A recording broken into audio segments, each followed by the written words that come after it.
Good evening and welcome to Late Night in the Rockies on We Are Paradox Media. I am your host, TessaTNT, and tonight we are joined by the Naturopath Sensate, Scott Collins. And Scott says, I remember being 22, 23. I was at a party with two dear friends who were sitting together on the other side of the garden to me. I could feel them and it wasn't nice. I walked up to them and asked why they were talking about me. They shocked and looked amazed on their faces, and it left them speechless as to how I knew. It was by accident I discovered I could sense people in a remarkable way, which has become an instinctual knowing. My earliest memory, I have been super sensitive to people, their emotions, and especially what's happened in their bodies. Many know me as a qualified naturopathic practitioner, and after 12 years, I decided to shift from simply being a naturopath to my true calling, Scott Naturopath Sensate.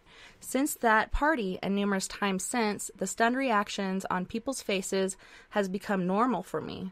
The irony is that I had been in training my entire life and just didn't realize it. For the longest time, I felt there was something wrong with me. I felt weird and unusual, like a misfit. I tried to fit in, and in the process of attempting to please others, I put on so many masks that I almost forgot what it felt like to be me. Since late 2017, I felt like I was suffocating under all those masks, and one day I just snapped. My true essence had enough of hiding out. I can no longer deny who I am and what comes so naturally to me and fills my heart with joy. I love to help people transform their lives, their health, and opening beings' hearts to their true gifts. This year marks a new chapter in my life. I openly declared my passion and love for healing with my intuitive gifts as Scott Collins Naturopath Sensate. I decided to take my own advice, trusting in who I am and what I do. If you work with me, I will ask the same of you, to trust you so you can create your own magic. Hey Scott, welcome to the show. Hi, that was an awesome intro. Thank you. No worries. And it's so awesome to read and to see kind of the journey you've gone through to find you and who you truly want to be and what makes you happy. Yeah, it's been a long road. I'm approaching 50 years of age now, and it's been a road of self-discovery and self-awareness and self-learning the whole time. Who am I and what makes me tick? And what I discovered was I was simply making my existence wrong. And then one day I went, it's okay to be me. So before this party that you were talking about in your bio, did you have any inklings or any clues as to what was going on within you? No, I just thought there was a whole level of wrongness to me and that I was just weird and people didn't like me. That was just this really just awkwardness of being me. It was horrible.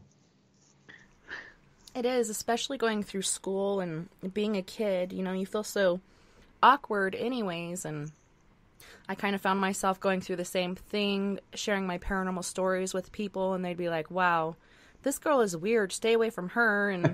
And so I didn't have a lot of friends, but I find quality is better than quantity, and I try to share that with my kids as well. But it is hard being the odd man out.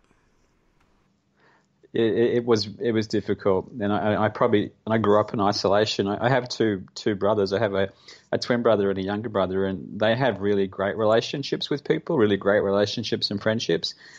And I found that I just wasn't close to people, and it wasn't until recently that I discovered it wasn't that I couldn't get close to people. It's that I could feel all their emotional stuff. So I realized that I was keeping my distance so that I didn't have to feel their stuff.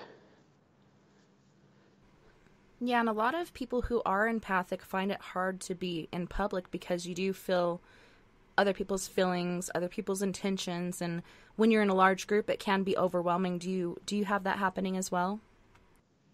Yeah, I just had a recent situation a few nights ago where I went to a function and there was 100 or so people in the room, and I could feel the fear and anxiety in the people because of all their nervousness about being in a large group of people in a high energy room, and it was just overwhelming. I was using every sensei trick in the book, as they say, to stay present, to stay in my body, and to really just be able to receive what was happening in the room. It was crazy. And the next day I had to go to the beach and really just get in the ocean and get myself back into my body again. I was just a little bit taken aback, but I did have a beautiful experience there with a lot of amazing people, but I felt so much. It was incredible. So can you tell our listeners a little bit more about yourself, where you're from, and how you became this sensei of naturopath? Sensate. No, I call it sensate, which is just a hyperstated feeling. It was just a way of describing how I work with clients, because it's really just I feel so much when I'm sitting next to somebody. I literally mirror what's in their body. This will make you laugh. I can actually have period pain. If I'm sitting next to a woman who's having period pain, I get period pain. It's crazy. And I feel whatever's happening in someone's body, in my body, that's how I know as a practitioner what I'm working with. I can feel someone's hip. I can feel their back or their whatever's going on. But that took me a long time to fine-tune that. It took me quite a number of years of actually coming into awareness of it and then actually fine-tuning into how to work with clients at that level. But I became a naturopath first most about 12 years ago, or more longer, 15. Actually, I'm going to go back further. So I'm nearly 50 now, and I was in my early mid-20s when I was sick with a gastroesophageal reflux disease. You call it GERD, and I was suffering terribly from poor diet. And the long story is I essentially started to see a naturopath myself to get assistance, because my medical practitioner was just drugging me with a particular medicine to stop the symptoms, but wasn't addressing my diet. And through that journey, and I'm from Australia too, by the way. I'm in a city called the Gold Coast, which is midway up the east coast of Australia. It's a surfing town. It's pretty amazing. It's a really beautiful part of the world, just as Colorado was from what I've been looking at on the map here. And what I've experienced is through this journey of finding out who I was, that I was really, really good at studying. And I'd never studied previously. I'd never been to university. And I got really good at what I was doing. I found that I had passion for it. I found I really loved it. But then after a decade of working in the field, I was starting to get a bit despondent to my profession.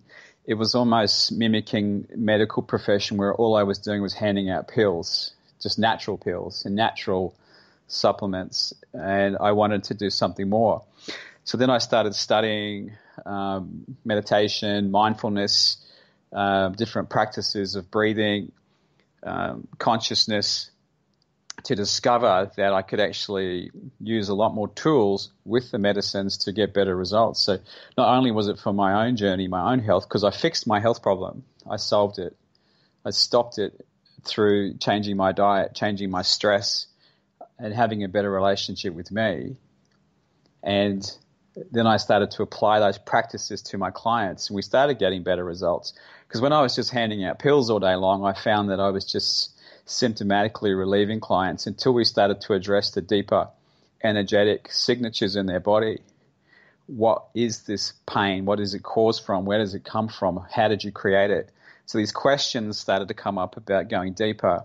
So my journey for my own exploration of my own self and who I am and my own self-esteem, because that's been the driver, is my self-love story. I didn't like who I was. I didn't like where I was from. I didn't like my family. I hated myself more than anyone could have ever hated themselves. Just for being. I didn't want to be here. There's times where I just didn't want to exist because of how awkward I felt being me. Until someone that I was working with said to me, Scott, it's actually okay to be the misfit. It's really fine to be the magic, which is your brilliance. And that was the first time I actually got permission to be me. And now I've got this skill set and awareness with natural medicine, plus the consciousness tools to really support me and to support other people on their journey. Have you found anyone during your work that has something basically out of this world as far as an illness or ailment or sickness that really isn't on the medical books, that can't be treated with modern day medicine, that you guys have to go in and work on in a different way? Normally people who find me have been through the medical system and I'm their last port of call. So yeah, there are various stories of people who've tried everything and they come to naturopaths, they come to people like with my skill sets as I'm not sure else what to do. What else can you do? I've had to make medicines for people. I've handmade medicines to support people, or I've created things that didn't exist because I was intuitively guided to make something to support someone. So yes, I've seen all sorts of crazy stuff that I can't explain. There's no test results. There's no explanation of why this condition is presenting. And we actually just see all sorts of things. Yeah. Yeah, it's pretty amazing what's out there and what the medical field can't figure out. There's so many illnesses out there that people have that aren't in the books, and we're discovering new things. So it's pretty interesting the work that you do and how you are able to help people not only through your energy work, but through, like you said, producing your own medicines for people. Yeah, like it's natural medicine. We don't deal with any pharmaceuticals. We'll use plants, nutrition, homeopathics. There's a whole bunch of different tools that we'll use. I may use aromatherapy, essential oils. I just don't know what will turn up until I'm actually faced with a situation. Then it will come to me. I'll be inspired by an idea or a notion to work with a client in a particular way. And you find their elements and such by working with their energies?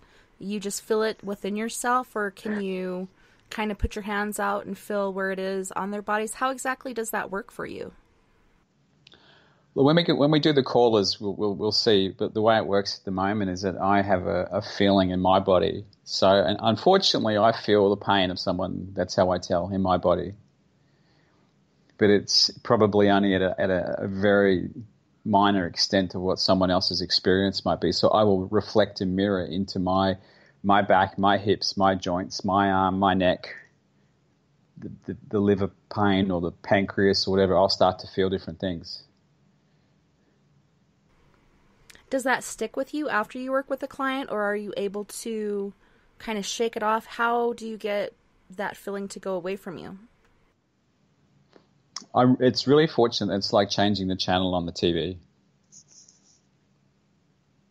I've just learnt to keep a distance that I switch out pretty quickly.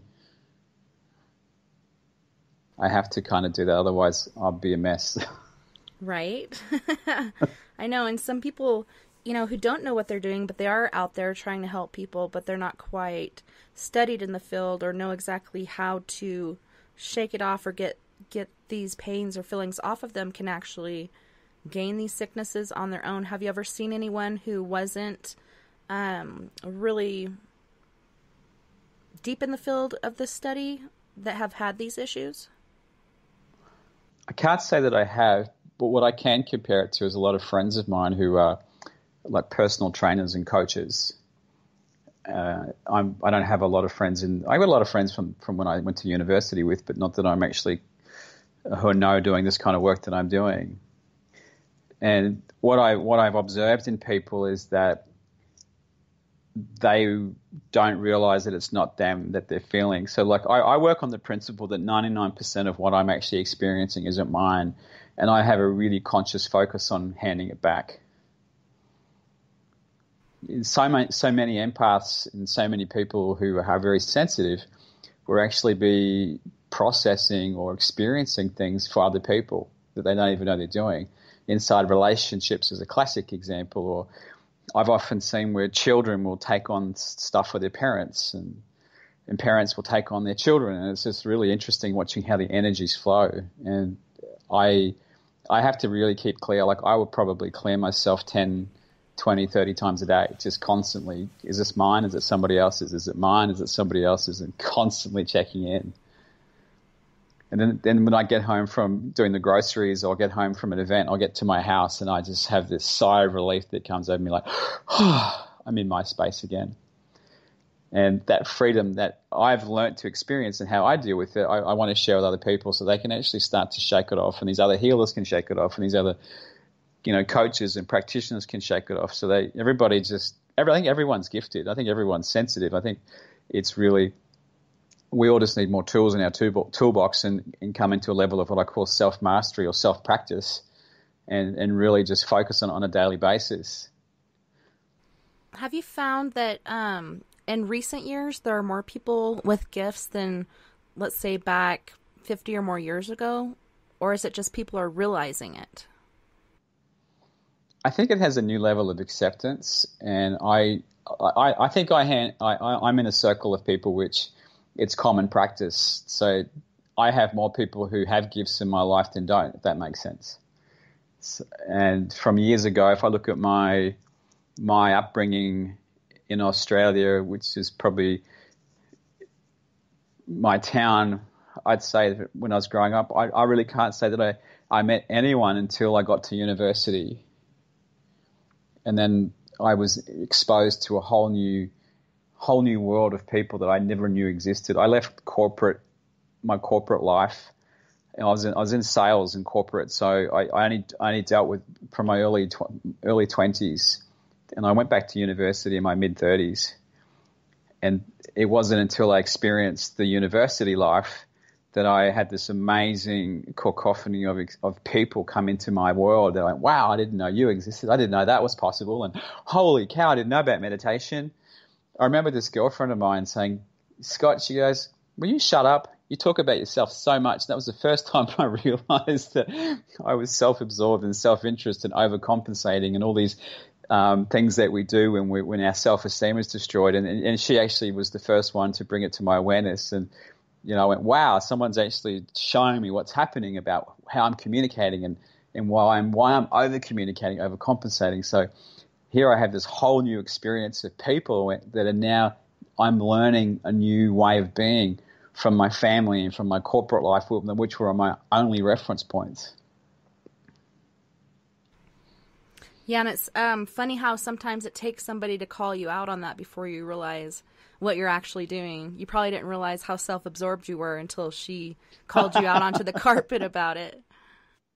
I would say you could probably consider me an arrogant a-hole prior to her conversation.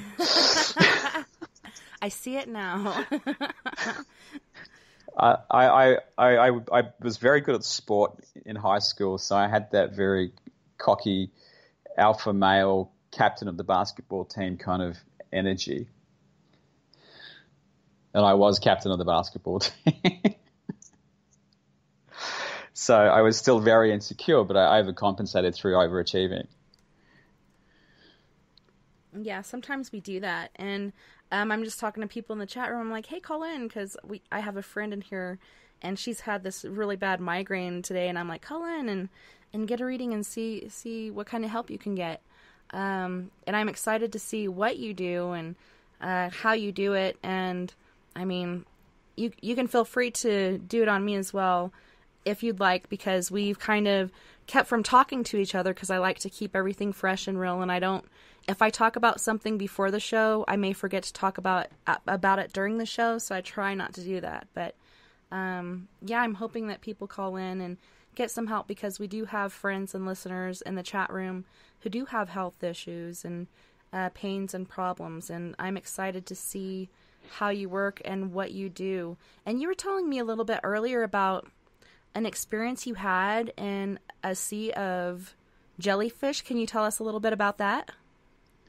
Yeah, I was living, I've told this story a few times. I love it because it's one of the most powerful experiences that I have of going beyond the known. And I was living in Malta. So Malta is a small island which is above North Africa but below Sicily, Italy.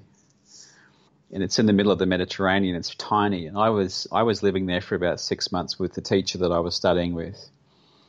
And one day I decided that I wanted to go and swim in the ocean, in the sea actually.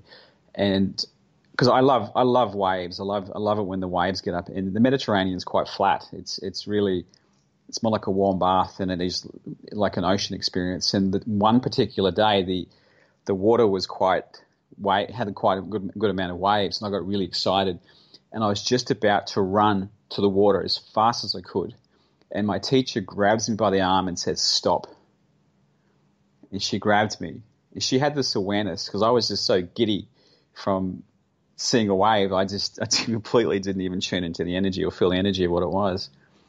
And she grabbed me, and we sat down and we meditated for about 40 minutes. And she goes, "Go to the ocean, go and swim now." So I've, like this kid is so excited, I've run to the water and I've jumped in, and I've caught wave after wave after wave, and I'm absolutely just gleaming with joy. And when I was finished, I had absolutely no awareness that I was swimming in a sea of jellyfish that they had barbed tentacles that could hook into me. And when I walked out of the water, it was literally like, they parted for me as I walked out of the water. And I can't explain how that happened, but it was something magical. It was something so unreal. The sheer volume of jellyfish, statistically, I should have been torn to shreds. Yeah, jellyfish are very scary. When I was living in Miami, Florida, I was a kid, and my dad took us to SeaWorld, and they make these toys right in front of your face out of melted plastic that forms into either a dolphin or a whale or whatever. And I'm on the beach, and I see the same colored thing on the beach, so I run up and go to grab it, thinking I found a SeaWorld toy, and right as I went to grab for it, it kind of just snapped at me and stung my hand. And I remember kind of going Ow. into it seemed like an alternate reality, like it seemed like things were real but they weren't, and I was very feverish, and I felt like I was tripping at a very young age, and then my dad had to pee on my hand, which was very traumatic. But It would be. yeah, for you to have to go through that and be able to kind of part the sea of jellyfish, that's pretty awesome. I am still gobsmacked to this day.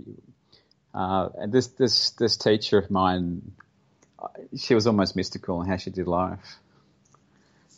So, and that was really the starting point of my journey into really becoming, well, I would say, professionally focused on experiencing energy. And sorry. I'm sorry. Go ahead. Finish what you were saying. No, I've lost it now. Oh, okay. It's gone. Sorry. I was going to ask, have you had any other experiences like that are really quite profound and spiritual that you just can't explain? It gets a bit numerous. Honestly, it becomes magical life.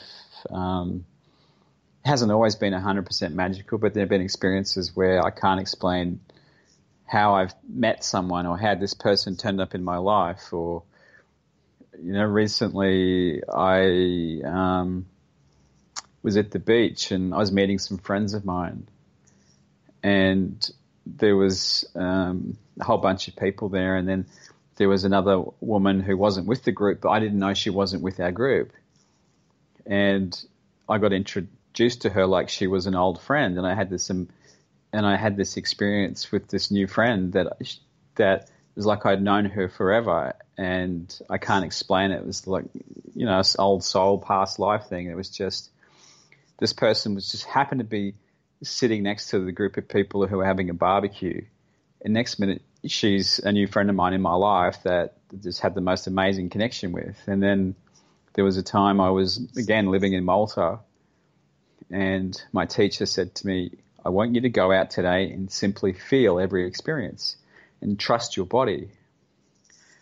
And I've packed a backpack, I've put food in there, I've put wet weather gear, I've put water, I've put kind of contingencies forever. I don't know how long I was going to be out, how long I'd be walking, where I'd end up. So I had every contingency plan. Mind you, it wasn't that scary because Malta, I'm not sure how big it is in miles, but it was 30 kilometers in across and width. So you could drive around the country in 40 minutes, pretty much. And this one particular day, I'm hiking, and I end up in a dress store. It was so awkward. It was uncomfortable because I'm in this dress store for 30 minutes, but my intuition said to stay. and the women running the dress store would have asked me 10 times, "Can I help you? Can I help you?" It's to the point where it's really awkward. And what actually happened was someone came into the store on their mobile or their cell phone, we call it mobile, on their cell phone, and I had to overhear this conversation. And from that conversation, I walked up to this lady after she hung up on the phone. I said, "I'm so sorry I overheard your conversation, but I'd like to know more about what you were talking about." And then what she did is she connected me to a whole bunch of people in Malta who were from all over the world, different countries, who met weekly and had different social events. So it completely opened my world up to this amazing group of people just by waiting and trusting for that conversation, because I had no idea that they were even on the island. It's pretty interesting how life puts different people in our paths to help. There's a lot of people out there who need help but are afraid to ask for it, and for somebody to be able to come up and pick up on that is pretty awesome. So yeah, go ahead. I had crazy experiences like that all the time. I was working with a lady. I did a live show here in Australia back in February where I had a live audience. I started doing a Highland jig. I literally started doing that Scottish dancing. Yeah. I literally was like, "What's going on with my body? It wants to do this Highland jig." And I was talking to her, and she said, "Scott, I've forgotten how much I loved dancing as a child, and that's what my grandmother did, was the Highland dancing." So sometimes I feel what's within people that they've shut down, that they've forgotten what brings them joy. And another lady that I was working with, and the same event actually, and I'm working kind of like how I don't know, Esther Hicks's work, how she brings people into the hot seat, out of the audience. No, so I anyway, haven't. I haven't seen it. I bring people onto stage with me, and I just let it flow. Whatever happens, I just follow the energy. And I had this experience where I just started singing Queen. I went, "Mama, whoa, whoa, whoa." I just broke into a song like that. And I said to her, "What does that mean to you, that song?" She goes, "I love Queen so much. I just haven't been listening to music lately." So these random experiences come into my life, and I just flow with them. Who knows what will happen today? Yeah, I love Queen. And that's my 4-year-old daughter's favorite song. She'll just be walking around the house singing it. And it's so awesome. I'm like, I instilled that in her. And to your listeners, I will practice my singing, I promise. Yeah, we should have a Paradox Radio karaoke show some night. The Talent Quest, Conscious Talent Quest. Right? Do you know, I did something even more spontaneous yesterday. I went and bought a guitar. Literally just walked into a shop and went, I felt like I've just had this inspiration in the last week to want to play music. And I haven't got a musical note in my body. And so this is really confronting for me. I've got this brand new, awesome looking guitar. The guy shows me 2 chords at the shop, and that's about it. And so I've got this new experience waiting to be unleashed. I'm so excited. So. It's very exciting, and music is a big part of us. And I know when I was in the military, especially boot camp, they take everything away from you. Your phone rights, your telephone rights, your music rights, everything is gone. And I remember the thing that I missed the most was music. And I ended up having issues with my feet. My arches were falling, so I had to get arch supports and stuff. But on the way to the medical facility, the bus driver turned on the music, but he turned it on and up so slightly that you could barely hear it. So everybody was so quiet just because they wanted to hear the music. And I feel like it really is a part of us, and it's something that makes us thrive and move forward. And it really is a universal language. Do you feel music is a big part of our lives, or how do you feel about it? I completely agree with that. It's one of the most powerful healing tools that I work with clients with. I like to respell spinal cord CHORD rather than CORD. And our body is harmonic frequencies, and it just wants the sounds. there's some music which inspires us to climb mountains and overcome obstacles, and there's music that goes us to the darkest, deepest places of who we are, and there's music which just makes us feel at peace. It's just the most incredible resonance that we can experience, and I think it's a part of who we are as creative beings, is that the more we allow our creative essence to come through, the more we connect to music, the more we connect to joy. I will often work with clients and ask them to draw, to paint, to sing, to dance, whatever it is that brings out their creative essence. And music is just the most amazing catalyst for creating that inspiration to go beyond, to go further than you thought possible. It's really amazing how that does help and how it is therapeutic. I know when I lost my niece, she was murdered, and I just went out in the yard and I kept digging and planting and just imagining this beautiful yard that I would have in the future. But it was so therapeutic digging in the dirt and getting my hands in there and kind of connecting with the earth, as well as listening to music at the same time. And I know when I was younger, I used to write a lot of poetry, and I would draw and paint. And sometimes in life, due to certain, maybe perhaps abusive relationships or a loss of a loved one or whatnot, a lot of us lose those parts about us, lose our ability to write poetry or to do art anymore, or to connect with the earth. We kind of pull back, and it really is sad, but it is quite human to do so. Yeah. When you get knocked on your behind, it's tough to get up sometimes. And sometimes we end up in a position where we say, what's the effing point of this life? What's next? Every time I stand up, I just keep getting a punch. Every time I try to do something, I get knocked back down. But we can change that. We can move through these experiences. I've often called my life Mike Tyson meets Rocky VI.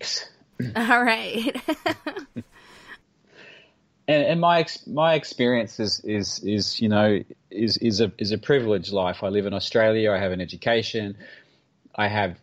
So what my version of getting knocked on my teeth is nothing compared to people in other parts of the world. It's not even a comparison whatsoever, but it's what and how I've handled the emotional aspect of me in my self-esteem response, and who I think I am to the world, and who I think I am worthy of being. That's been the challenge that I've had to overcome, and music has been that part of me where literally, if you put on the Rocky soundtrack, I am literally climbing those stairs and running and waiting to get to the top to jump up and down.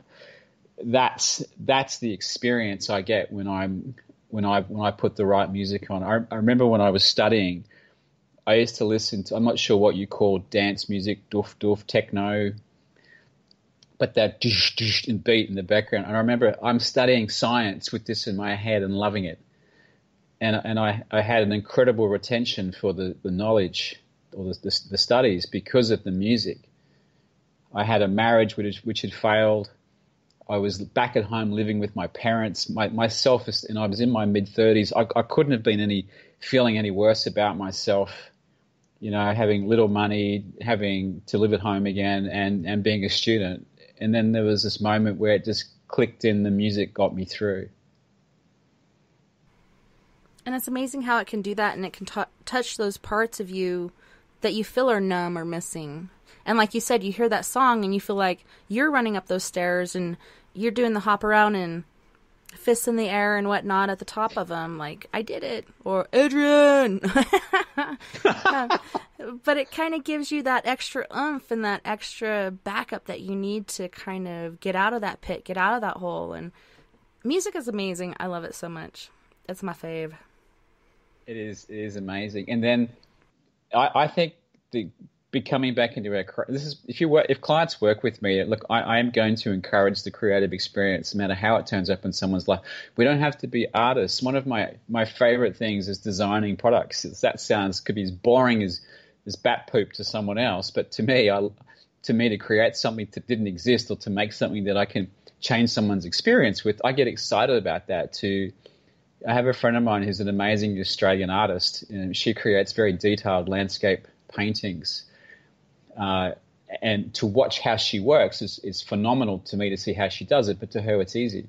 So we all have our innate skills and gifts. It's finding where our creative talents actually lay. When we embellish this creativeness, it changes people's world, because what happens, it re-engages this purpose of being, purpose for living, that you become creative again. And when we become creative, become the creators, we create life.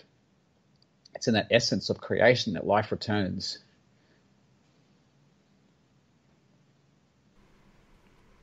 And life is a gift. And I try to tell that, you know, I have been there as a teenager where you feel like there's no point in anything, there's nothing left to be done, and people don't want to be here anymore. And I've been there, done that, and after a few lessons realized I was meant to be here for a reason. And a lot of people don't see that beauty in life, and that it is a gift. And it is a gift that a lot of people aren't lucky enough to hang around and get to partake in. So many good souls are taken from us so early on in life, and it makes people, you know, really wonder, what's the point in that when this really evil person over here is living till they're 105, you know? But I think there's a reason that the good die young, but there's a reason that others of us are here. And like you were saying about your friend who has the gift, and earlier on you were saying how we all have our own gifts, and I believe truly that we do. A lot of us are closed off to it because of ways we were raised, ways our parents kind of shut that window or door on us, thinking it's just our imaginations, the different things we're experiencing or seeing or feeling. And so people kind of close that door or that window. Some of us kind of put it on pause and then try to recoup it later on in life. But I mean, as a child, like I have 4, and anytime they come to me with, my youngest, she'll come to me with past life things that she experienced in her past life. And my other kids will come to me with different entities and such that they've seen. And like with my daughter with the past life, no, honey, I don't remember that, but I do believe you, and feel free to tell me anytime, because I don't want to close that window or door on them. And I want their gifts that they've been given by God, or whoever, you know, those of you out there think it comes from, be able to build on those and to help your fellow man, because I believe that's why we are given these gifts, not only for us, but for those around us, that we're meant to help and, like I said earlier, kind of raise up and bring out of the hole. Yeah. Our contribution to each other is significant. I have a saying that I use: every experience, everything that you see, everything that you hear, everything that you do, everything that you say is a key to unlocking self. And that relationship to self is the magic that as soon as you actually find a way of being in this world, which is that creative essence, which is your magic, it flows, because you give yourself permission to be the misfit, give yourself to be whoever you want to be without the judgment of having to be the conformist human, whatever that may be anyway. And that creative spirit is what drives me now. Like, you don't have to have money to be creative. You can go and collect trash and make plastic sculpture. You can collect newspaper and make things, cut out magazines and make a collage. There's so many ways to be creative. At the beach with sand, and hum on your own, sing on your own space. Even if you have got an injury or an incapacitation, you can still wiggle your body or hum or something. And, you know, and seeing that magic in everybody and giving everyone permission to be their magic is when we break through these paradigms of judgment and separation. And that's probably the most significant thing that we have, because we're all sentient, feeling beings. We feel what humans are capable of, and that's where this separation occurs, rather than, you know, they had a really shitty story. I'll give them permission to be who they need to be while they work through their pain and suffering. I'm not going to judge them or make it worse. Yeah, and it's important to let somebody work through that. And yes, sometimes this person you are at that moment can be a little ugly, but maybe at that point you need to be that person, get that ugliness out, or that hate or whatever you have that you've been trying to hold down for so long. Let it out. Yeah. And it's good to let people be open and to work through those things and not feel judged or put down or kind of muted, if you know what I mean. Yeah. that this, what I'm working on in my life is being an allowance and awe of all humans, no matter how crappy or shitty, whatever the experience could be. It's just to come back into awe of it and allowing them to be who they are, who they want to be, and not own it, not make it mean anything about me. And if I do get hooked in, if I do get triggered, well, I go, well, that's something I got to go look at. That's me now. That's me talking. I was on a course recently, and I was really triggered by one of the participants. It was just kind of, I could feel the blood boiling. And she had done nothing wrong other than be herself. And it was a 4-day course, and I had to sit next to her. But I worked through it, and by the end of the 4-day course, we were buddies. But if I had just blamed and pushed away, I couldn't have been able to see her brilliance from where she'd come from, her country of origin, and the way in which they were raised in her country, and the harshness of her country, and the limitations of where she, all these different things were the factors. And it was at the end of the 4-day program that I attended that there was this softening between both of us, where we'd got our rubbish out of the way to see their brilliance. And this state of allowance or state of being is a skill in itself to practice. Let me tell you, not everybody's going to be sunshine and roses. And it was a really good awareness to be able to keep being present with her, to find the gold, to find the love, to find the magic within her.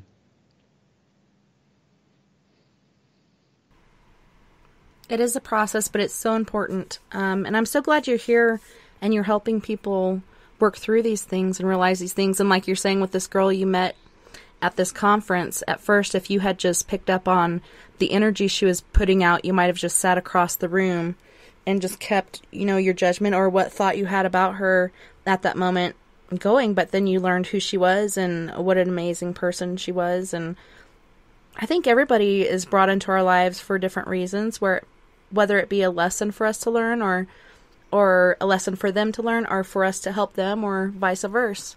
There's so many different things out there and so many different stories and outcomes. There is. I always ask the question, what's the gift in this for me? That's how I manage to work through this. What's the gift in this relationship? What's the gift in this situation? Or another question that I've learned from studying access consciousness is called, what is it that I'm not getting in awareness from this situation? What is it that I need to be aware of from this, or come into an aha moment about this person or myself? And it actually is a really cool way of asking questions rather than causing blame or projection. When we point our fingers externally, it's often we need to look backwards at us. And I've heard that before, like people saying, this person is talking to you this way because of the way they feel about themselves. They're just projecting about how they feel inwardly, and they're projecting it on you. And you see it happen time and time again. If somebody doesn't know how to work through their pain or things they've been through, they'll project it on others. They kind of try to spread that pain and make others sharing it with them, when there's other ways to deal with it and ways to heal together. But it's hard to get past that point of anger and dishevelment where you kind of want to drag other people into the hole with you. You know what I mean? It's kind of like if we keep talking about a problem, we're hoping a solution will turn up. We keep going around and talking. We're going to talk to this person. We're going to have a bitch to this person. We're going to whinge to this person, and we're telling the same story. It's because the pain hasn't been solved. The pain hasn't been resolved in self until we actually get to a point where we don't need to tell the story anymore. Then it's done. So I know you. Go ahead. No, that's fine. We'll keep going. I didn't mean to cut you off. I deeply apologize. I was just thinking you were talking about the party you experienced when you were about 22 or 23 and you realized these people were talking down about you.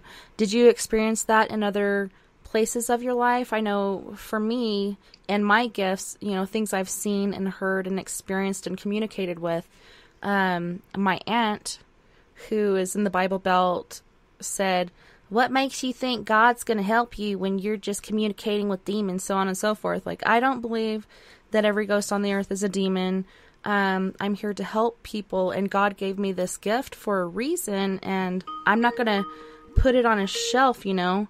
I'm going to use that gift and build on it and help other people. And I think for me to put that gift on the shelf would be allowing people to win. Are you still there? Yeah. Okay, it just kind of went quiet for a second. I know we got a call, and then let's see who this is. Area code 561. Who are we talking to? Hello, this is Christopher. I got a different number now. Hey, Christopher, how's it going? Going all right. I had a health question. Since my mom died, I've been thinking about my future when it comes to my health, and my health will probably affect a lot what kind of climate I'm looking at. I'm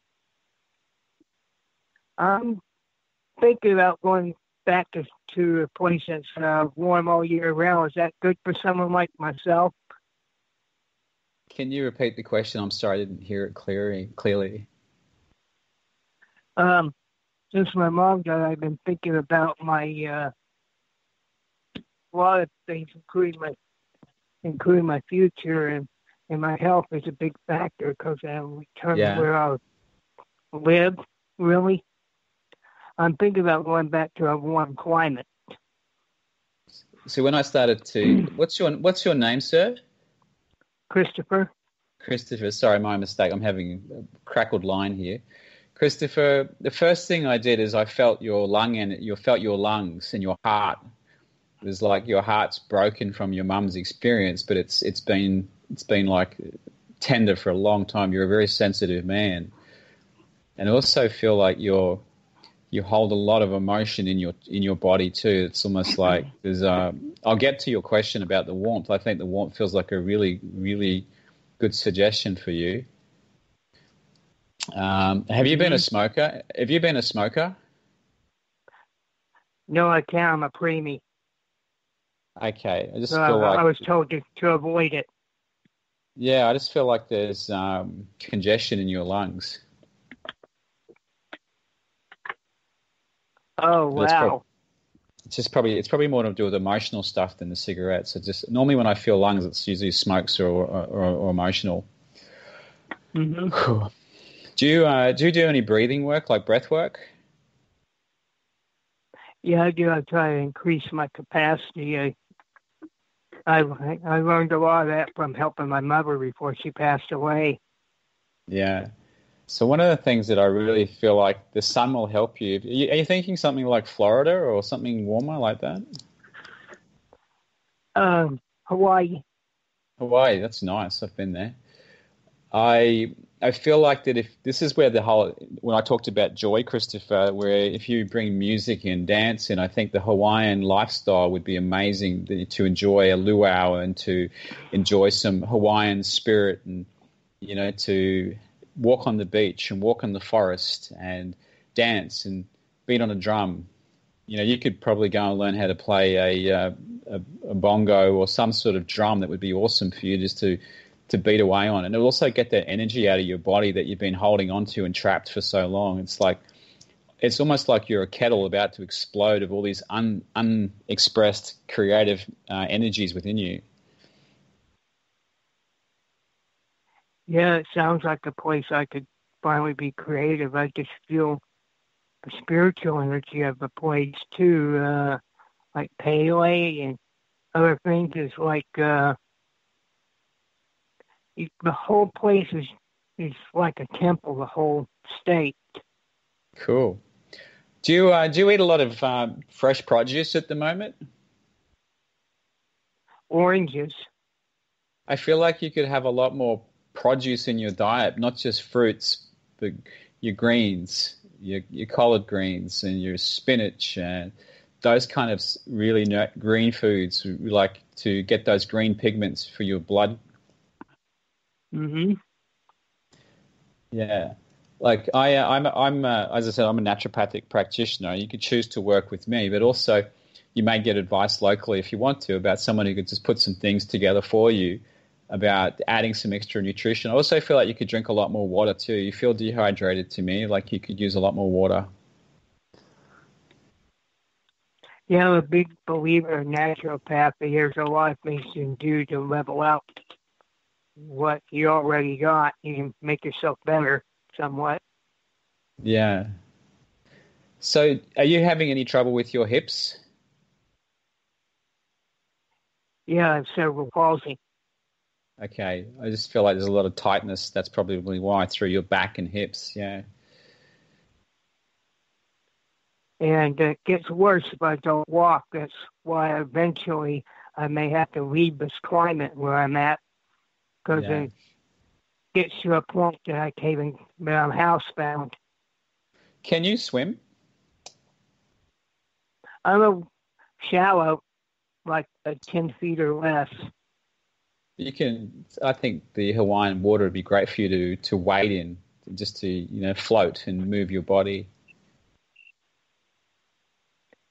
And it's near body temperature, so I would not have any issues with temperature regulation.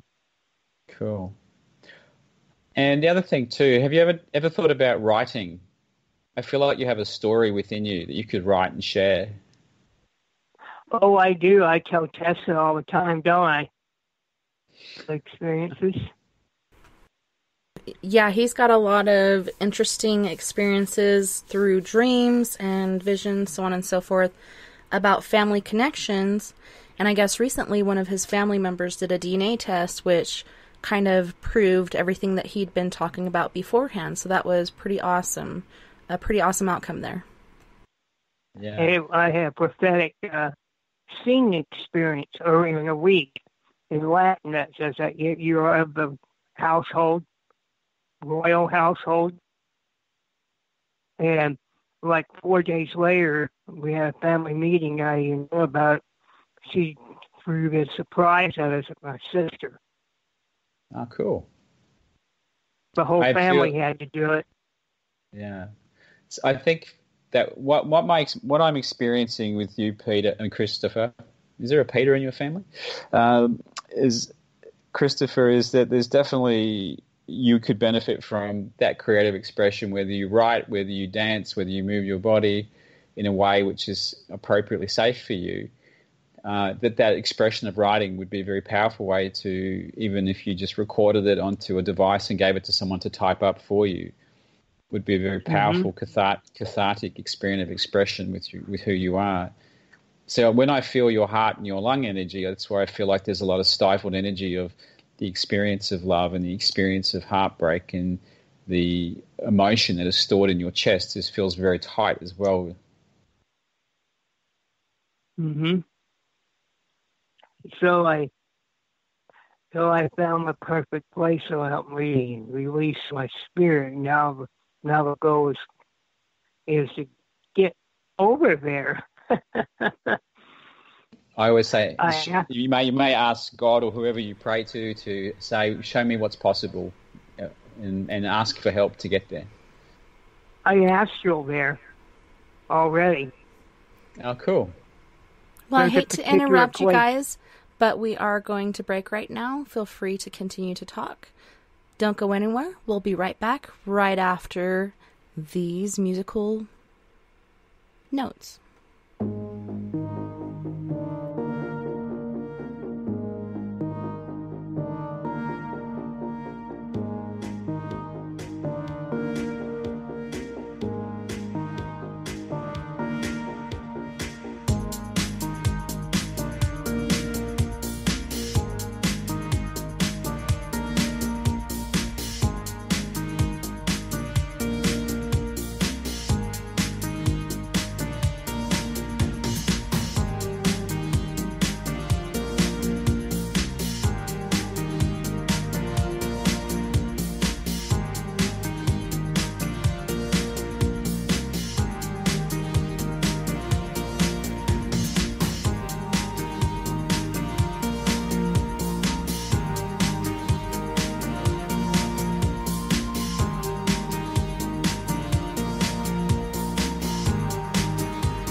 Welcome back, everyone, and thanks so much for joining us tonight. Tonight we are joined by Scott Collins, the Naturopath Sensate. Scott, welcome back to the show. So great to have you.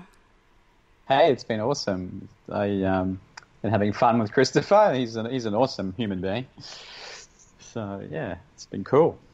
Yeah, and thanks so much for calling in, Christopher. It was great hearing from you. Thank you. I hope you have a blessed night to both of you. Keep in touch with you, Scott. Perfect. This sounds great, mate. Have a great night. You too. Cheers. Cheers. Bye. Bye-bye, Christopher. Talk to you later. All right, so our next caller is 970 area code. Who are we talking to? Hey, Miss Tess, it's Glow. Hey, Glow. Happy belated birthday. Thank you. Happy Glow Day. Happy Glow Day. Thank you. I do have some questions about CVS, cyclical vomiting syndrome. And I'm just wondering, I'm having a hard time educating my doctors, and I've had it since I've been 8 years old. And when I was 12, I was diagnosed as psychosomatic because I needed to put a name to it. And sometimes the symptoms last for anywhere from 20 to 40 days of vomiting. And within that 40-day period, I'll go to the emergency room 2-3 times, and they can't do anything for me other than give me fluids. They want to run all kinds of tests every time. And I just don't know how to educate them. It's gotten a lot better. It used to be like 3-4 times a year, and it's down to like once a year, but it lasted like 40 days. I don't know what to do. I mean, I know I'm doing it to myself, but I don't know what to do. Well, there's a whole heaviness over your body, which is what I'm experiencing at the moment. It's almost like there's a 20-ton block of concrete on top of your energetic field. And I'm also experiencing a lot of inflammation through your bowel area as well. So I'm just letting your body experience move into me for a moment, so I can just feel where you are.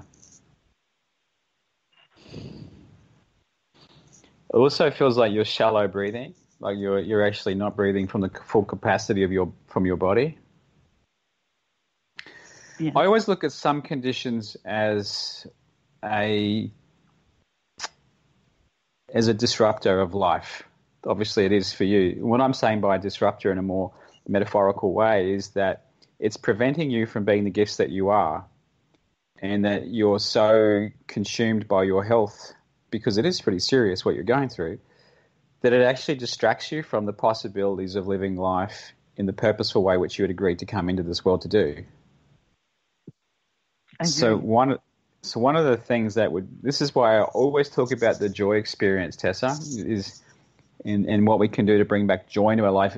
Even though when we're getting punched and kicked and life seems impossible, just the smallest amount of joy can actually start to shift our consciousness and our nervous system. So I work heavily on the nervous system with clients because as I feel, do you get sinus as well? A lot of sinus infection. I just feel like I have this fluey kind of cold coming through my chest when I tuned into you. Then it was like I almost had this, I felt like there's a lot of fluid in my lungs for a moment. When I'm in that state, yes, but not normally, no. Okay. It's interesting. It was quite powerful. Like I'd inhaled some water. And it's kind of overwhelming at the moment. Is that a past life thing? Like, I'm sorry, did you literally just swallow some water, or do you mean that's what you're feeling? I'm experiencing it right now. Yes, I didn't literally do anything. Okay, you know what I mean. I didn't know if you took a drink and were telling me that, or if you.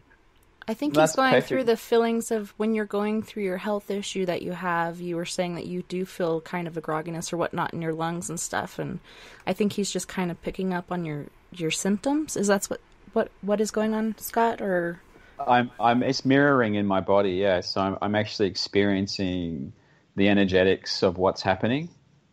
Mm-hmm. So what happens is it comes into my body and then it moves through. So I'm just feeling.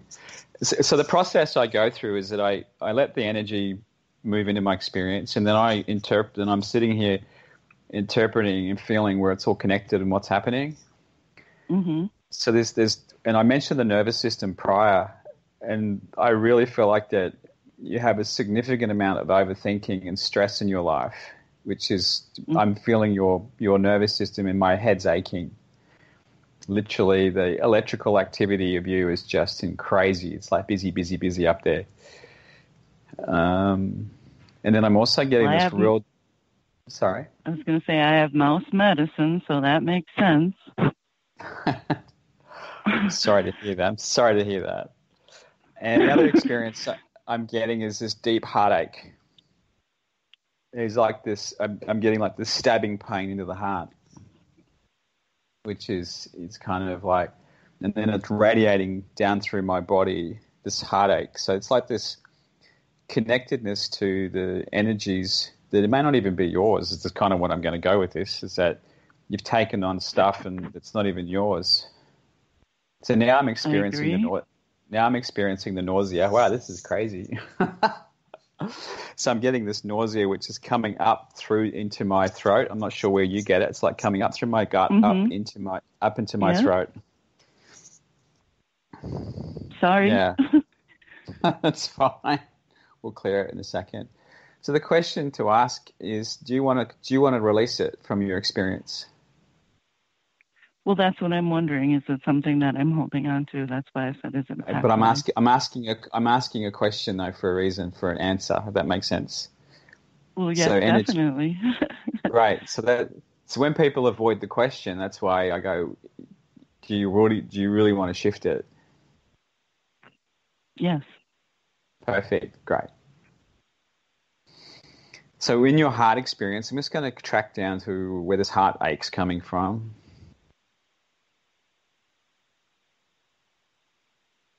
So age 15, is that relevant to you? Yeah. Yes, I was engaged at 15, lived on my own, and was getting beat by the person that I was living with. And since I was living on my own, I was calling into school for myself. So, yes. Wow, I'm so sorry to hear that. Do you know how powerful that you are? No. Okay. I'm going to give you a quick metaphor. That those who beat up on others are trying to suppress your greatness because of the power which you are. The amazing, energetic, gorgeous power that you are is being shut down by another human because of who you are. And now you get to reclaim that. You get to be the full expression of your beauty and gifts in this world. Is that something you'd like to be? Yes. Awesome. What does dancing mean to you?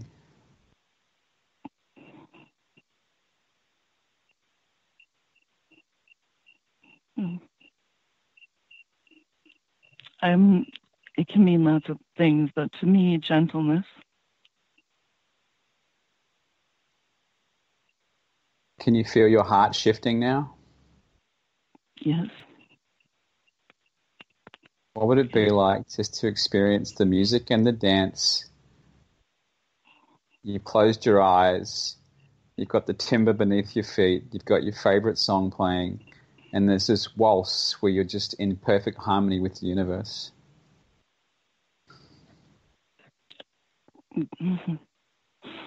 That would be nice. So you are this delicate gentleness. You are super sensitive like me. Oh my God, I've been told my sensitivity is off the charts. And it's beautiful. It's who you are. You are like me. We're a bunch of weirdos doing amazing things. Indeed. Thank you. Well, thank you You very can much visit- for your time. I don't know if you But have what more people, but you have helped. You really have. But what I'm encouraging you, I'm not done with you by any shot. Again, see, I don't like to take, you know what I mean? I'm like, I don't want to bother people. I don't want to take up their time. Would it be okay that I made a choice and that you're not responsible for my choice? That's correct. I am not responsible for your choice. Thank you for your choice. Exactly. You get to make choices. I get to make choices. I am no better than you. I am no less than you. You are meeting me exactly where our energies are meant to meet. We're equal. Feel that with me. Now get your heart to feel my heart. Feel the strength of who I am, because that's you.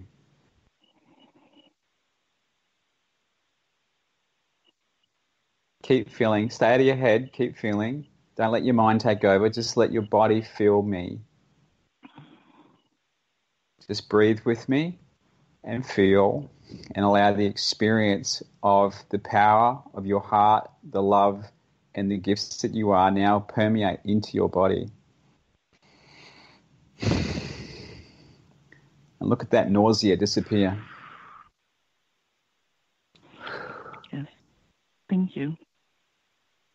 Keep I feeling. really appreciate it. Keep feeling. Stop talking. Keep feeling. Just be in the experience with me and enjoy it. It's like savoring a glass of wine. We get to experience each other's magic. Now your heart's opening. This is awesome. Woo. Yes, it is. Thank you so much. You've really helped. And you feel a little teary like me? Worse, no.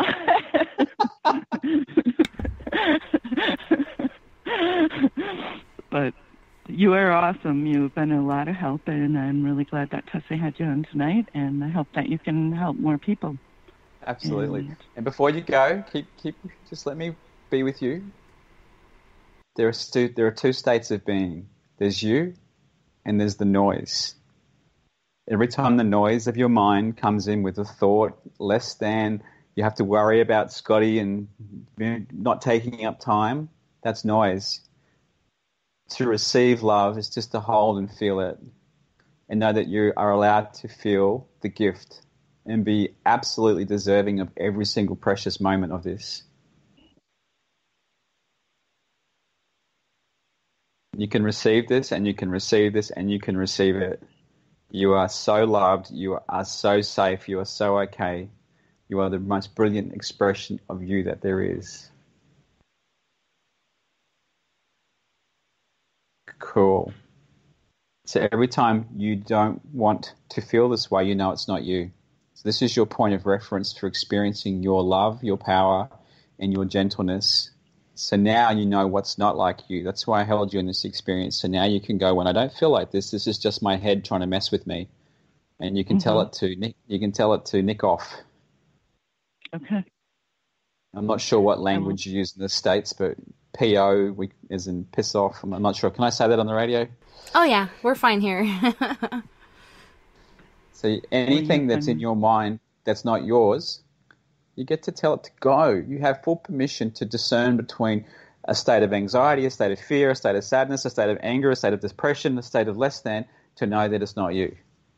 And then you get to tell that feeling that it's nothing to do with you, go. And you come back into this moment of this really beautiful experience of love and gentleness, which is you. Can you feel the difference? Yes. So acknowledge it's not me and let it go. Yeah, perfect. Or get you can it just off say, your shoulders. You don't even have to acknowledge it. You can actually tell it to get the F out of here. It's not yours. Well, thank you. You can be a little more forceful and not be so polite to something which is an energy which is not working for you. But that's good information. I mean, I've told lots of people that they're holding on to something that's not theirs to hold on to, but I never tell myself that. So, wouldn't that be quite ironic to realize that you're a teacher and healer yourself? Thank you. Appreciate that. And you have an awesome evening, you two. You too, You're Glow. welcome. And I just have to agree with him. Like, you are such an amazing energy, and I know there's certain things that we all have where we know how to suppress or kind of tame that energy, but your energy is so wild and free. And sometimes Glow is actually an original member of Four Corners Paranormal Investigations and my sister, and I haven't got to see her forever. I really miss her, but I'm so glad she called, and I can feel these anxieties and different things going on within her.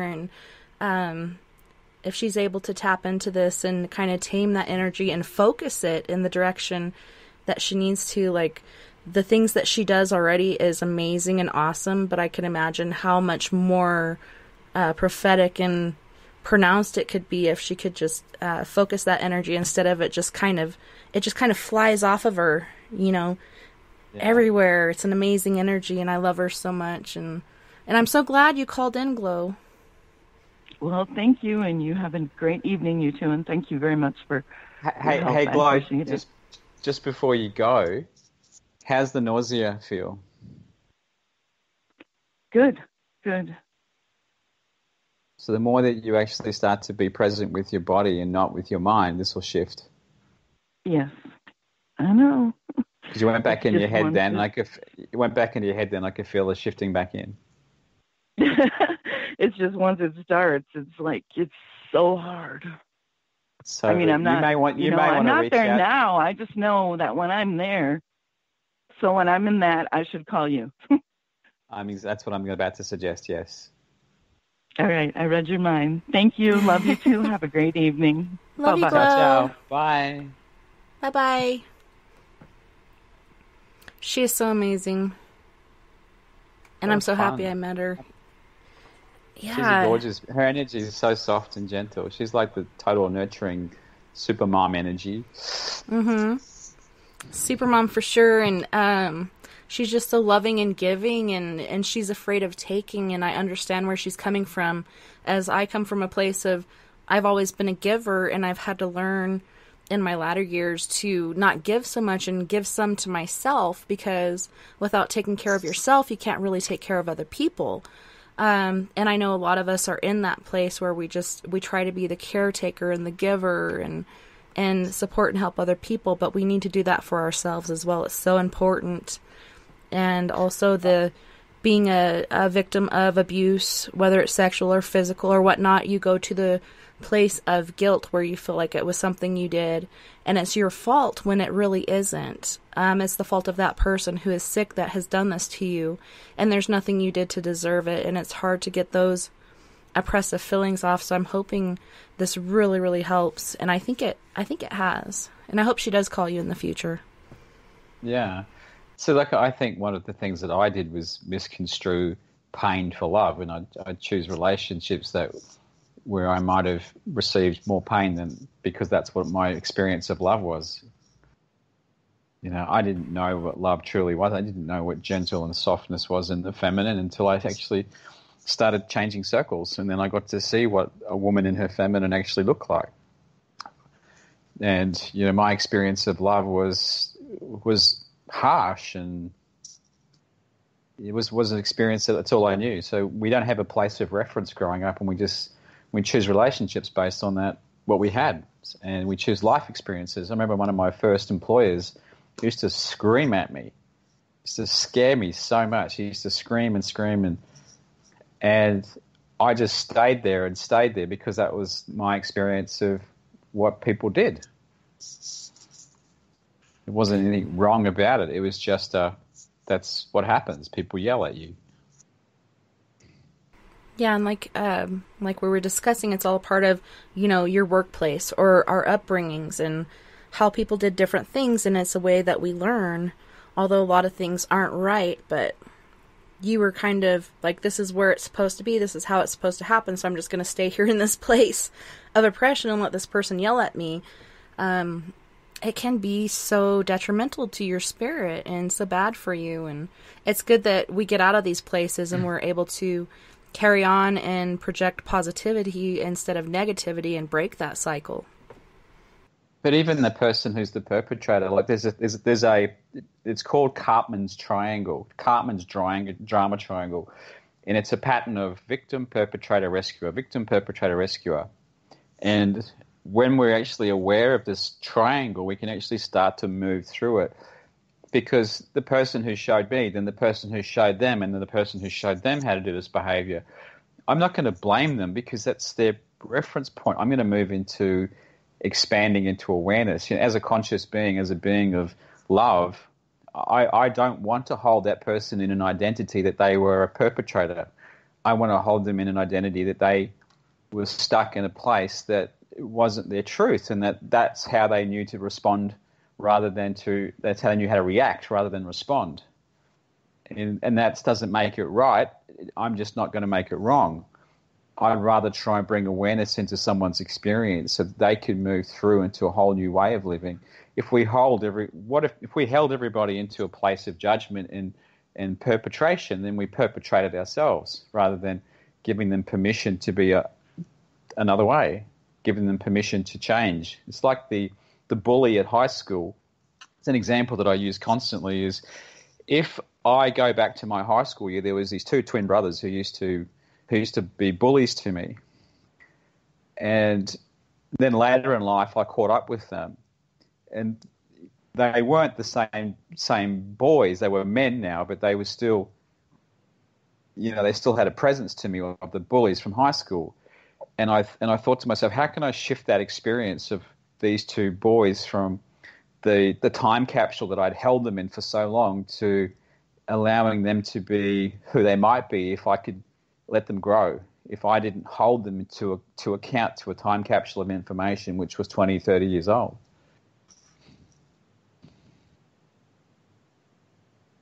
And it's so important to know that, and I've shared this with my sister and several other people, forgiveness isn't about the person you're forgiving. It's about you. It's forgiving this person gets that weight off your shoulders, gets that hate out of your heart, those prime feelings that you have. Let them go. Don't let them drag you down, because they will. The more you hold on to that, the more it will drag you down and keep you from your true purpose. And to me, forgiving the person that has wronged you is about you, about being able to lift that off of your shoulders or your chest or wherever it may lie. Yeah, it is. And it's coming back into expansion of the creative again. What do you want to create in your life? Do you want to stay sitting in the dog doo-doo, or do you want to actually create something that's going to be the full expression of you? I've taken every painful experience as a driver and a motivator to actually create something else. To go back as a mature age student to study naturopathy, to go and face my deepest fears of not having money, being alone without a partner, and experiencing the world of being a student as an adult after I'd led a life of abundant excess. That was fearful, but my creative drive and my purpose of more is what kept me going. And now I love what sits in front of me, the idea of that I can create something. What can I make today? What can I do today? What can I shift in every moment? And that moving into the creative experience takes us away from what I would call the distractions that are stopping us from contributing to each other. You might even just be as simple as starting a program where you help kids learn baseball. You might even want to have a knitting club or some social event where you bring people together. There's so many ways in which the creative expression can contribute rather than being stuck in the distraction, the destruction of the past, and actually find something that fills you rather than something that's keeping you, limp and stuck. Can you tell us some of the steps that you took in your life? You said it was your friend that brought out to you that you just talk about yourself all the time. What were the healing steps that you took to get to who you are now and how you've grown to be able to help people? What steps did you take so others that are listening that have gifts can perhaps try the same thing and move deeper into the path of helping others? I just kept saying yes to new experiences, even though I was scared. I went to an event 2 nights ago. It was called Conscious Leaders here in where I live.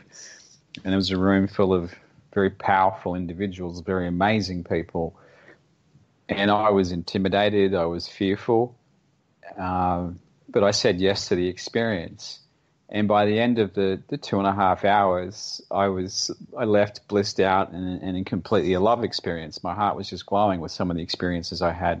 But prior to that, I was terrified. So it's what we say yes to. And it's kind of like this example. I say to people, do you like chocolate or vanilla? Let's ask you, Tess. Tessa, do you like chocolate or vanilla? Chocolate. Chocolate. Let's say it with an English accent. I love chocolate. So, okay, how do you know you like chocolate? Because my body actually craves it, and I've learned instead of eating the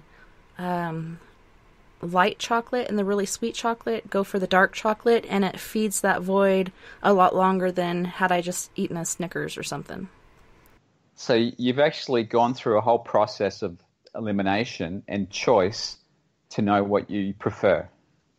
Yeah, I did the Biggest Loser for a while, and one of my big things was my yearning for chocolate, and I learned the dark chocolate has the different vitamins and antioxidants and stuff in it that my body's craving, and it's not about the candy bar, it's about the magnesium. The fullness of the dark chocolate. So this is the choice that I make, is that when you actually start to get the fullness of life experiences, when it comes to choosing new things, you may go through a few white chocolates, a few Snicker bars until you find the dark chocolate. So the whole idea of saying yes to a few things is so that you actually start to eliminate the white chocolates to find the dark chocolate. So you actually start to have the experiences which fulfill you more than the ones you are not sure will, so you don't try at all. So I started saying yes to a lot. I said yes to naturopathy. I was married, and it was my ex-wife who said to me, Scott, go and study naturopathy. She gave me permission. I was so wanting to have the experience that I wasn't going to say yes to it because of the story I'd created about the pressure to put on my wife to support me and what it would do to our house. And end of the day, my wife and I didn't work out, but I still had my course. If I hadn't said yes to my course, I may not have known how my life would turn out, but I said yes to the course because she gave me permission. But now I'm giving myself permission to try new things. I said yes to studying in Malta. I went to live in Malta, a foreign country. I didn't know anyone there except the trainer, my teacher, and her family. My mother had just passed away and died. I remember sitting at the airport crying as I got the phone call with my mother just passing. It's her 10-year anniversary this year since I went and studied. And I remember that I was heading to a country where I knew very little about it, didn't know whether they spoke English, I didn't know about the cultures. It was just terrifying, but I decided that I wanted to invest in me more than not have the experience and stay home and mourn my mother, so that I could be a better me. And then I said yes to an experience that took me to another course of study. And I said yes to another experience that took me to living in other cities and took me to a place where I went and studied. I said yes to studying martial arts and I did in Australia, they have this, I'm not sure they have it in the US, it's called ecstatic dance.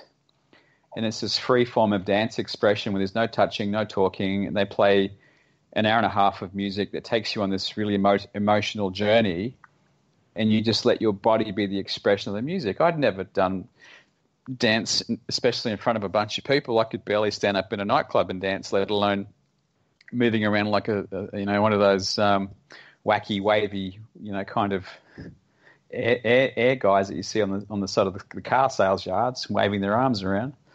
And that's where I ended up doing that and having a full expression of my body. And now I'm comfortable in front of people. I'm comfortable moving my body.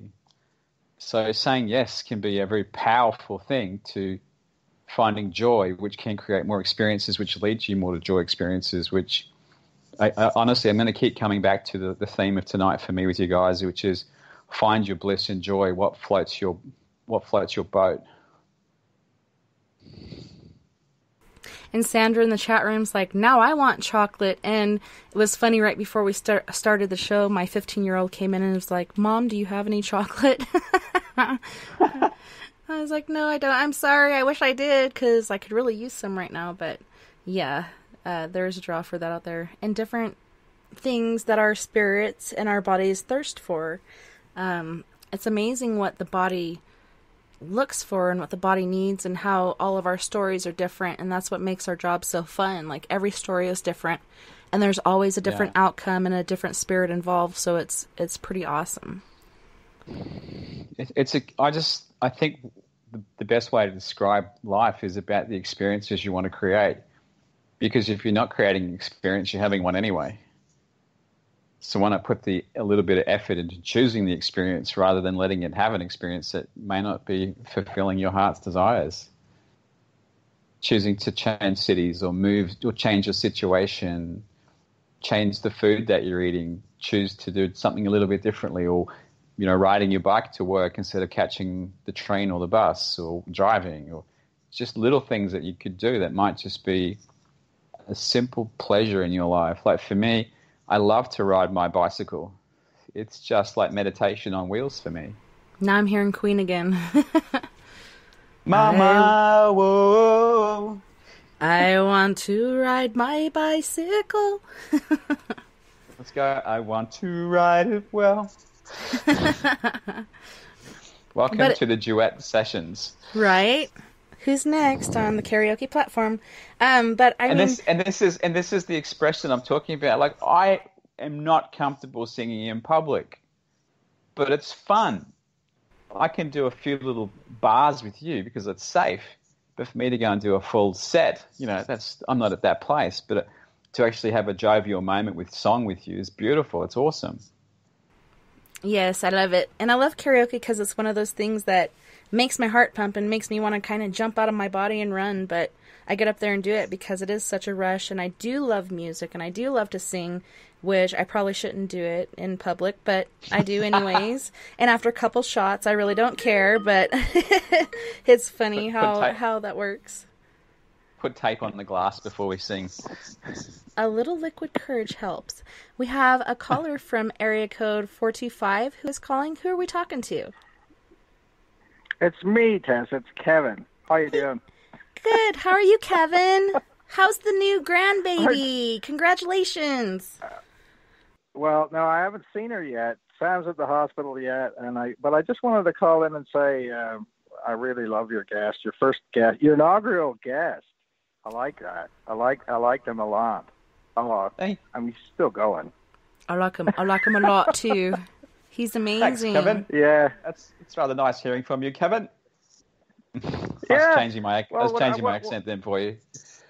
Yeah, well, I wanted to say that it was interesting. Well, I'll give you a quick aside, Tessa, before we get started. And you don't know this about me, but my great uncle invented milk chocolate and sold the recipe to the Cadbury's brothers. Oh, but you didn't wow. know that. Well, when I was in high school, we actually had Dutch milk chocolate in school. And once I had that as a teenager, there was no going back. Like, I just wanted that Dutch chocolate because it was so amazing and luscious. But yeah, the dark chocolate seems to do it. But that's awesome. You have that in your family tree.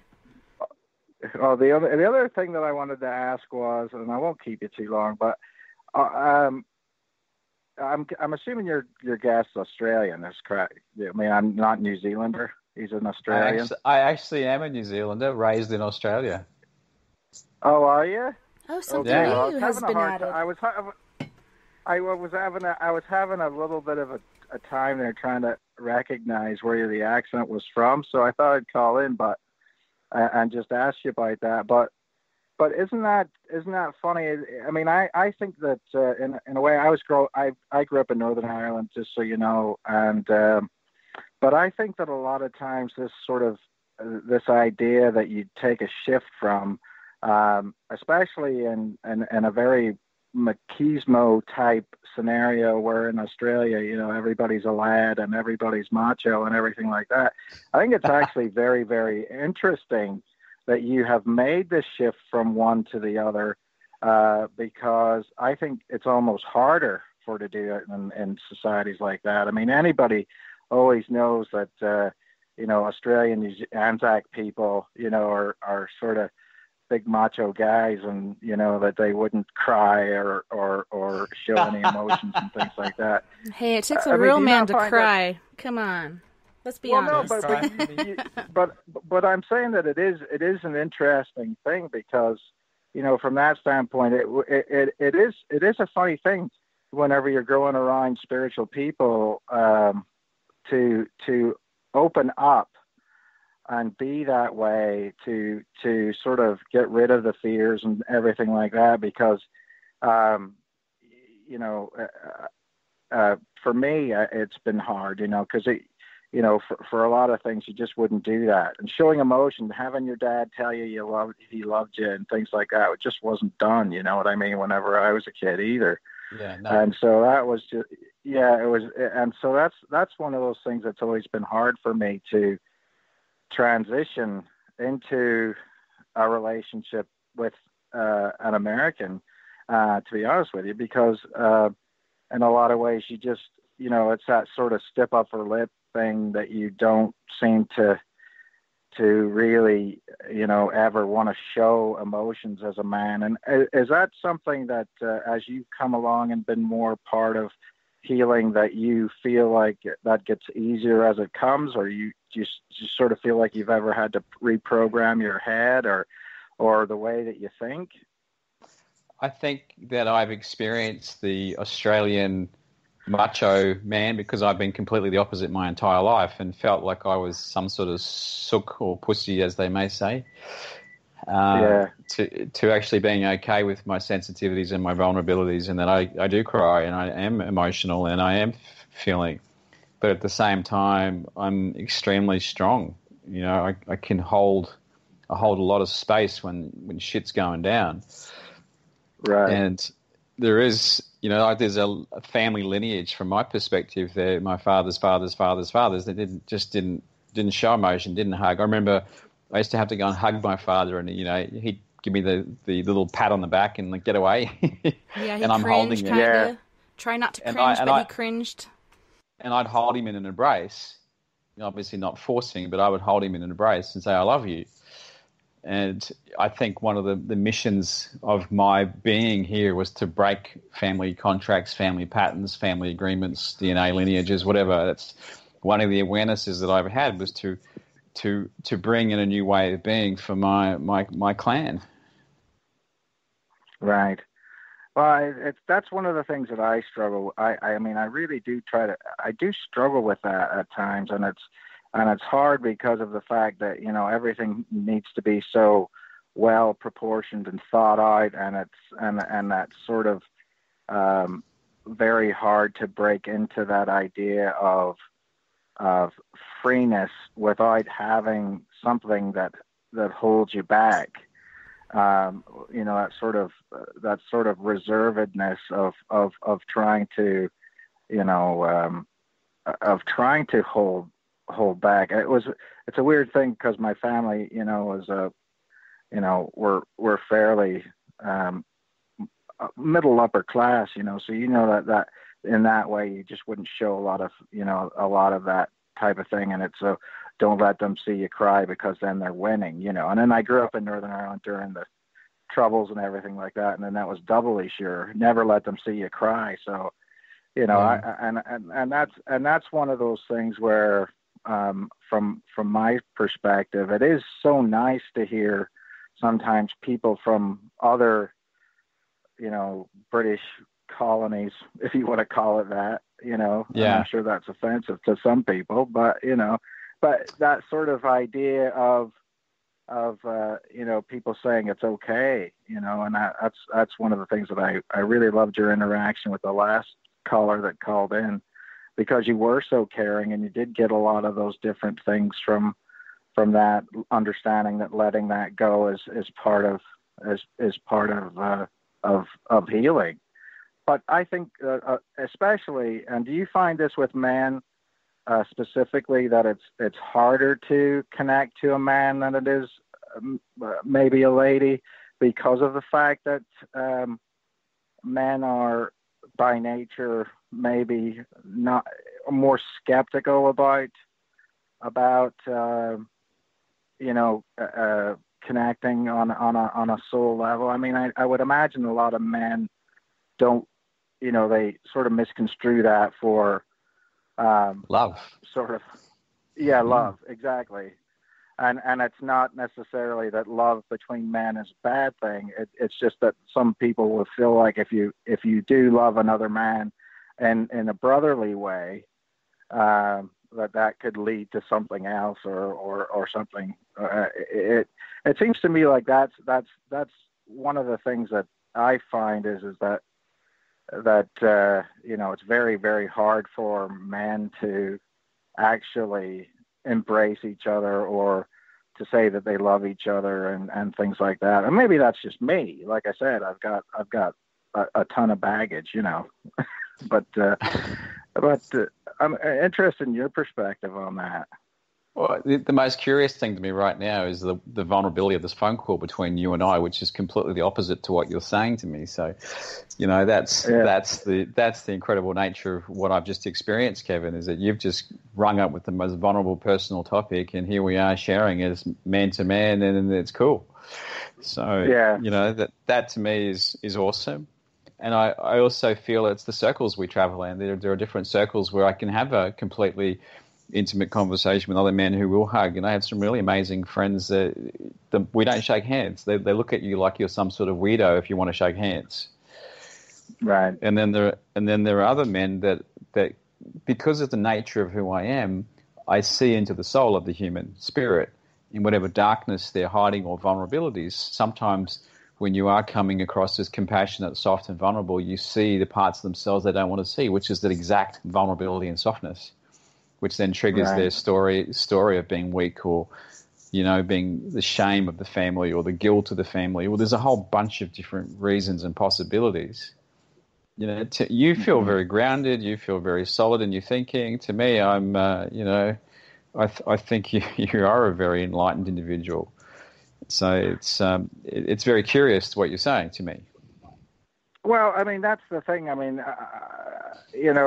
I guess it's because of the fact that do you not feel at sometimes that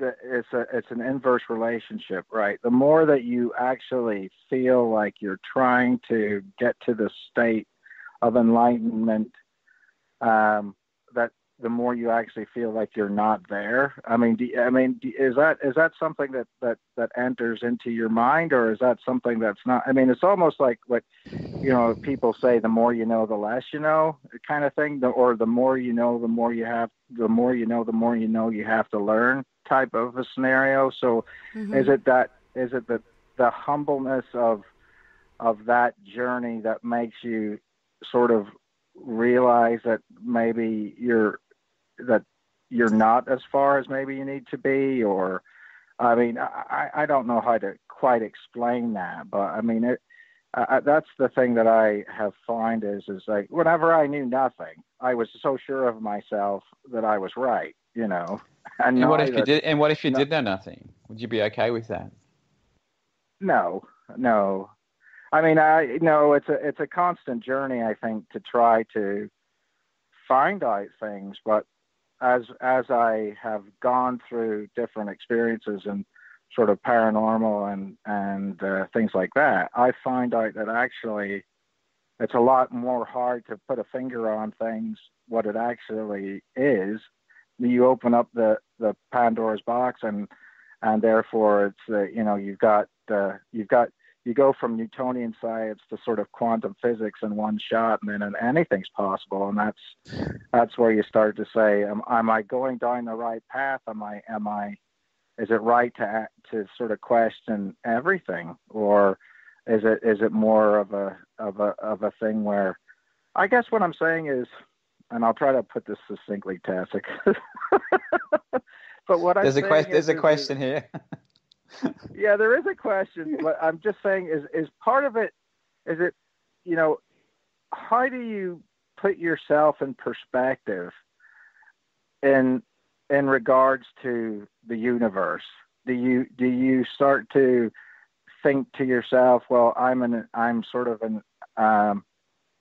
a minuscule part of it, or because of connective energies and tissues and things like that throughout the universe, that I'm creating things in the universe. I mean, I guess that's the big question of relativity, or how relative am I to the universe, or should I not worry about that? Should I more worry about where I am and the effects that I can have on others? I mean, maybe that's something you could write a book on, but I mean, and I'm sure that, you know, but what I'm saying is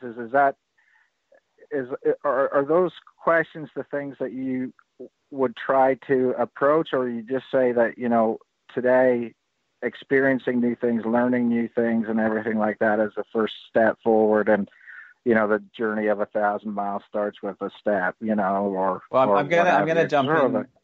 I'm gonna jump in now. And the way I'm going to approach this for you is that there's a lot of judgment that I'm hearing, comparison. And one of the things that I work on is a really simple concept of being rather than doing. It's about being me. It's not about my judgment to who I am to the universe, to who I am to different schools of knowledge, thoughts, paramour, how much I do know, don't know. I went down the whole road of the rabbit hole of trying to be bigger, better, more expansive, more knowledgeable, the best. I went through the whole competitiveness of sport, and that followed me through into spirituality. I had to have the biggest crystal and the more powerful this and the biggest singing bowl and the whatever, and to a point where I surrendered to the being of me and the appreciation and gratitude of me. My experience is me just being in the world is a contribution. Every ounce of my being, each step that I take, each phone call, every letter I write, everyone I speak to, everything that I do, from the checkout operator through to the phone company, through to the gas guy, to whoever, is a contribution. And that's the significance that I make, is just in being, as you do through this conversation and your contribution today, which is awesome. I don't need to be knowing how the quantum reality or the paranormal works, because it's going to be whatever it will be, regardless of my thoughts. How I want to be in this moment. If you do want to take a quantum approach to it, what is the energy that you want to be in this world? What is the representation of Kevin? Who do you want your molecules and energy to be? Well, I think you've nailed it right on the head, which is that you know, the competitive nature of myself is part of the issue, and I think that you, to be honest with you, you've given me a lot just in that answer.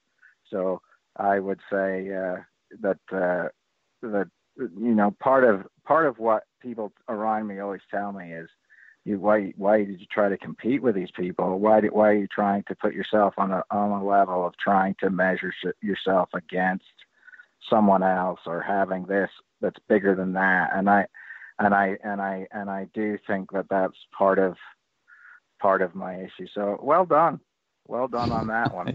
Well, I hate to interrupt you guys, but we do have to go to break, and you continue to talk during the break if you'd like. Our listeners. I'm happy with it the way it is. I'm going to say goodbye. It was a pleasure talking to you, and I think you're a very, very brave and smart man. Thanks, Peter. I mean, Kevin. And they said Peter. Peter's in my consciousness. Is there a Peter on the show somewhere? There's Peter somewhere out there. Thanks, Kevin. It was a beautiful chat, mate.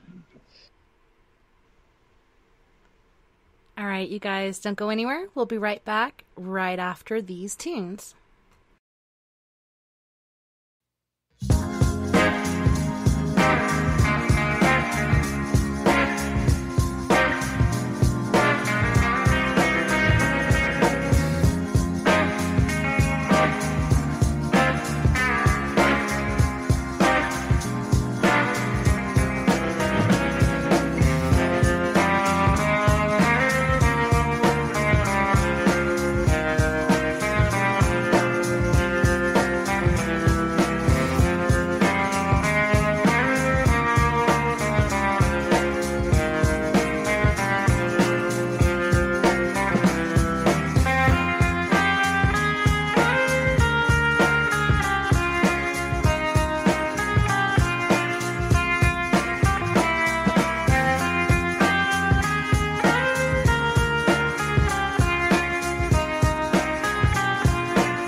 Hey everyone, welcome back to Late Night in the Rockies. We are joined by Mr. Scott Collins, the naturopath. I want to say sensei, but it's sensate. Welcome back. It was just a distinction that I wanted to make over how I feel energy. That's why I did it. Yeah. And we are joined by Mooney. How's Mooney doing tonight? Doing good. And good to hear your voice again, Tessa. And You too. great show so far, Scott. I've been very interested in hearing about you and about Thanks, your mate. ways of healing. Yeah, it's more about finding the connection into where we created it and how we're maintaining it, as much as nutrition and medicine plays a role as well. So it's like a dual approach. So yeah, it's very helpful. And so what are you going to be able to do for me tonight? Ooh, I'm pretty messed up. that's a big question. I am just feeling into you. The first thing I get, is it Mooney? Is that what we're going to call you? Mooney? Mooney or Moonlight? Moonlights. Cool.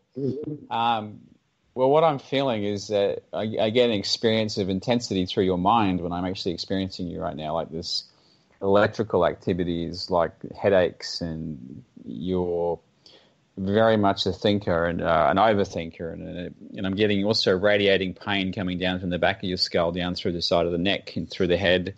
It's actually causing me a little bit of discomfort right now, but that's okay. And I'm also feeling your left kidney. Yeah, a little bit of what you might call it adrenal fatigue or adrenal stress. Yeah. Yeah, everywhere you've hit so far has been definite. And you said that last part was my left knee? Oh, the left knee and the kidney. Oh, my kidney, yeah. Yeah. I've got I've had some kidney problems. My kidneys shut down a few years.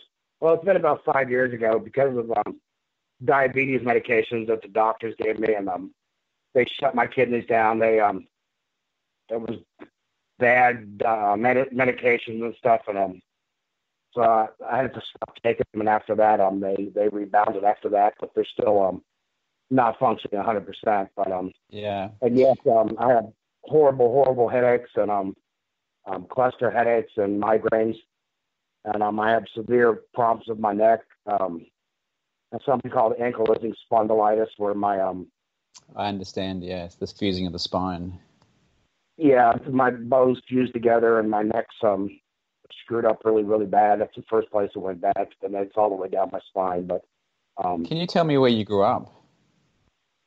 I grew up in Warren, Ohio. It's up near Lake Erie.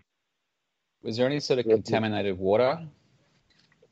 Well, we're a steel area. We grew up where it was a big steel town. Yeah. I don't know about the water so much. We really shouldn't have had contaminated water, but it was a lot of pollution in the air and stuff. So that's one of the. That's why I asked where you're from. Is that I was picking up on toxicity from childhood. And there very well, there very well could have been a lot of stuff, contamination in the air and stuff. And then I moved to North Carolina for 20 years, right in the center of North Carolina. And then I moved back here about 15 years ago. So, but yeah, I deal with a lot of problems with inflammation in my joints and the fusing of my spine and everything like that. And like I said, it causes me a lot of pain. And are you under the care of a physician at the moment? Oh yeah, about 10 of them. 10 of them. Okay. Yeah. One of the, if you were my client, I would start a process of adding more minerals in, particularly magnesium. Okay. If you hadn't considered magnesium. Yeah, I don't. That's one of the things I'm not on is magnesium. That's a big one.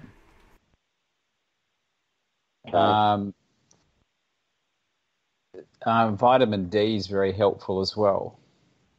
Yeah, I take vitamin D like 50,000 units every week. Cool. And one of the big things for ankylosing spondylitis is body movement, is trying to stay flexible and trying to, you maybe do yoga or Tai Chi or something, probably not yoga for you, but more Tai Chi based exercise, under supervision with a professional, because that will help with reducing the ankylosing spondylitis from getting worse. Yeah, that's a big thing. Me trying to keep flexible without totally aggravating everything and making it very incredible.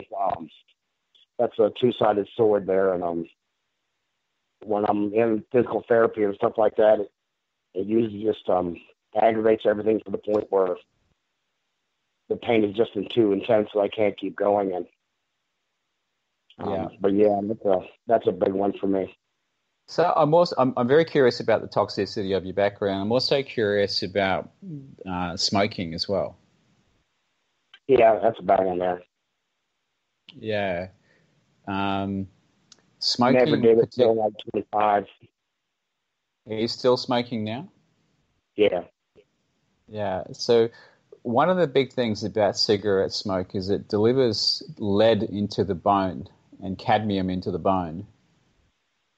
And cadmium actually is quite connected to nerve pain, nerve damage, and weakening and softening of the bones. Okay. And one of the remedies that works against cadmium is zinc. Okay.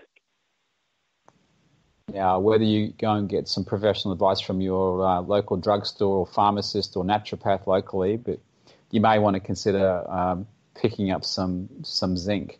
Now, you have to not overdo zinc. Zinc can make some people nauseous, but if you have too much zinc, it can compete with copper and cause a copper imbalance. So that's why it's always good to work with someone when consuming zinc, someone who knows what they're doing.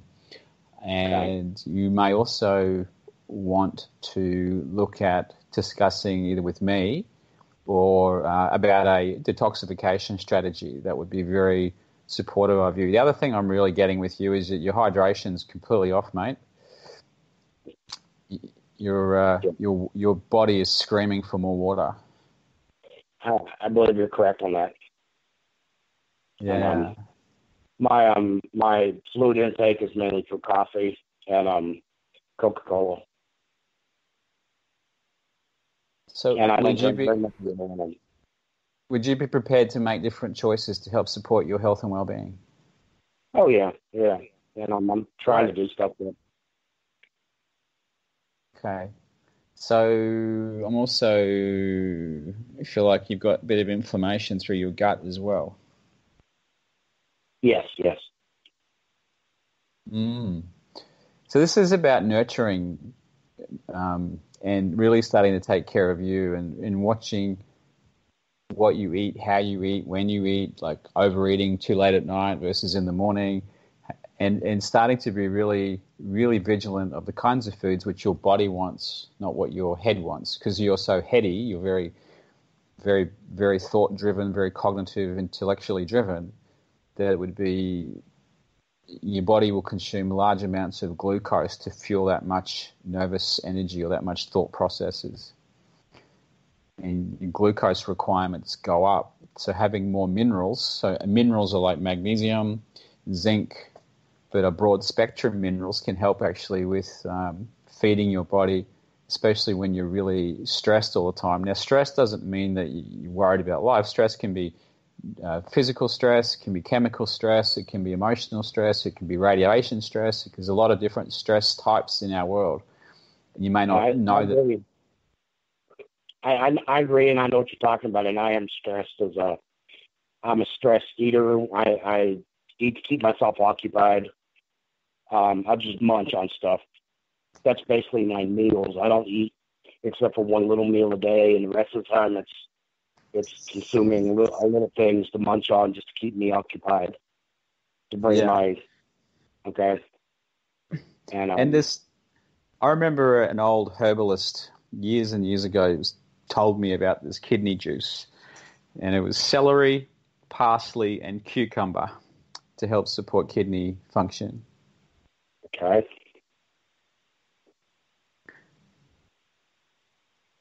Celery, parsley, and cucumber. Yeah. It's basically really, most of it's just water, really. Yeah. I'm not a fan of parsley personally. So, Parsley doesn't bother me. Celery doesn't bother me. The cucumber, I've done cucumber water, so I can live with that. So yeah. I might But be able to again, throw that in there. is your kidney function normal? It's they do a strange numbering. It's not a when your kidney doctor gives you the numbers. My functions are good.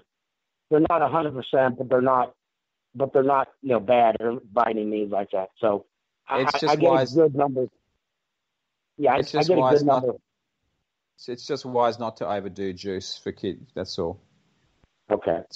It's best to, if they've told you how much protein to have per day and all that kind of numbers, they've said to you the grams of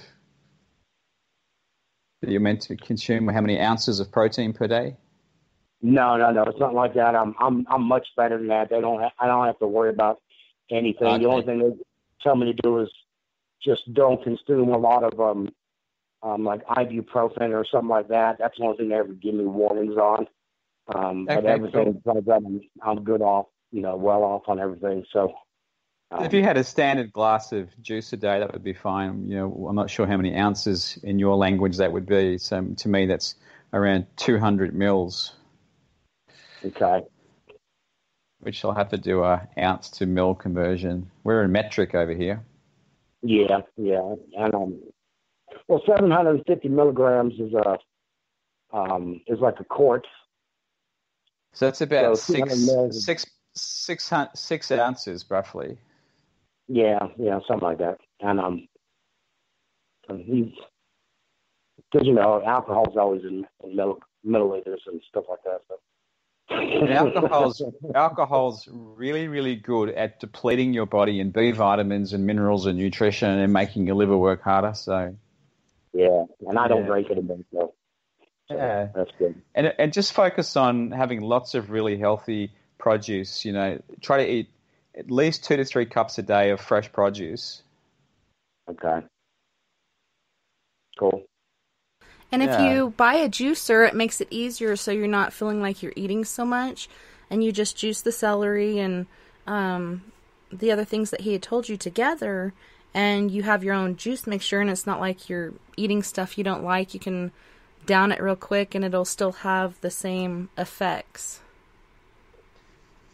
Yeah, I've thought about that over the years. And that's probably about the way that I'm going to have to do it. And that'll be another way for me to get by adding the water to that to get it juiced is probably a way that I'll have to go ahead and do it to get my fluid intake also. Because for some reason I just have a problem getting my fluids in my body. One of the secrets that I do is to go and get an old pop bottle and just count how many times I refill it. Like the larger size, not the single Coke Buddy size, but the bigger pop bottles.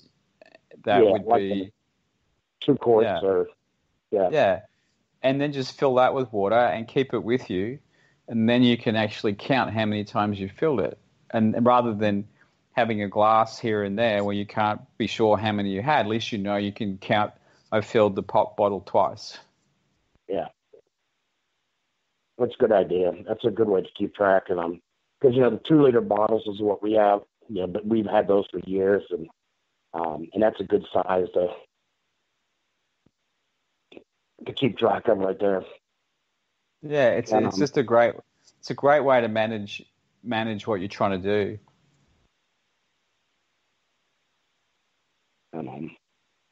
But yeah, those all sound like good things I need to start doing, and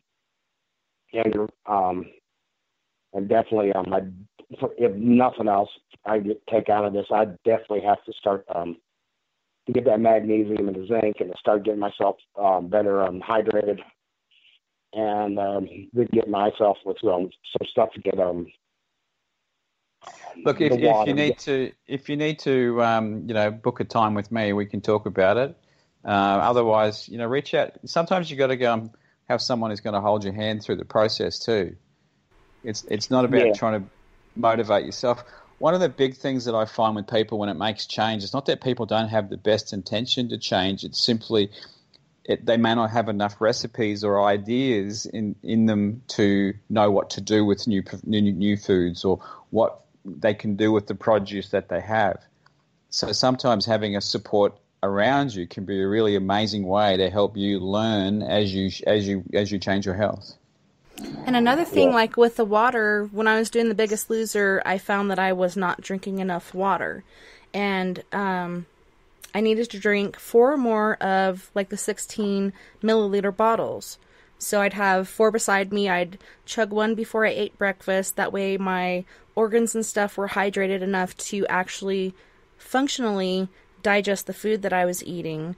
And then after that, I would just try to drink the other 3 throughout the day. And then once you get past that point, then try the bigger bottles, because sometimes the visual value of something can be overwhelming. So try the smaller ones and then go to the bigger ones, or whichever one you're more comfortable with, because the water thing is very important with the zinc and the calcium with the D3 in it, so on and so forth. Just take that with your regular stuff, but I'm hoping it helps. And I know hydration really does help with joints and so on and so forth. And I know you have fusion, and that's hardcore. I feel you all the time. See, water actually helps support the spine. See, your spongy tissue on the spine needs water. And I agree 100% on all that. And the thing that's so weird is that for this last week, I've been trying to count up how much fluids I've been taking in. I keep saying to myself, that's just not enough, and it's not enough to flush myself out. And some of the toxins and stuff I got in my body and everything else. I just, I've been trying to tell myself that I need to take in more fluids, and then you guys brought it up, and then that's double it, because I even knew myself I wasn't getting enough. So yeah, and I got this. I can replay this, and I can write this stuff down, and so yeah, that's great. That's some good stuff for me to consider, and I think along with this is going to be a good start here. Okay. Cool, mate. Good luck with it all, but remember, you're not on your own, so ask questions if you get stuck. I appreciate it. Thank you, Scott, and I might take it off to follow up with you on this. Okay. No worries. That'd be fantastic. Okay. Well, thank you. Thank you much. Thank you, Tess, and you guys have a great night. Good luck on the new show. Thanks, Mooney. You have a good night as well. Thanks, mate. Bye-bye.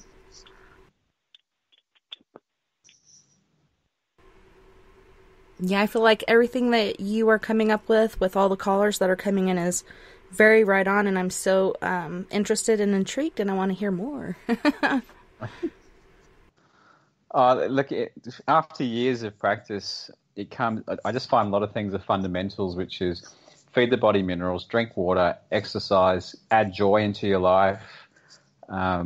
Really just be more mindful of what you're doing to your body and how your body wants, what your body wants. Your body will tell you, and it's just listening. And sometimes we're so busy in our heads that we'll push through something rather than give it what it needs. Like I went to eat dinner last. Hello. Hello. Hello. We have a caller from area code 662. Who are we talking to?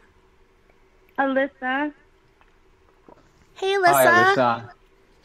Hi. How are you doing? I'm good. How are you? Good. It's good to hear your voice. You sound tired. I am. My new job. Oh, no. You broke up. You said my new job, and then I couldn't hear anything else. My new job and my skills is different, so it's strange. Taking a little getting used to it? Oh, yeah, to say the least. Oh, yeah. I mean, I like it. It's just... I love your accent. Oh, I love yours too. Thank you. Whereabouts are you from? I am from Mississippi. Is that a southern accent then? Indeed. Yes. Indeed. Do I get to say y'all come back now?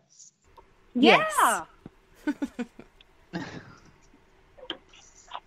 I was going to see about some sort of. I've never had any sort of reading other than one, which was on another show, Tessa done, and I was going to see about some spiritual advice, I suppose.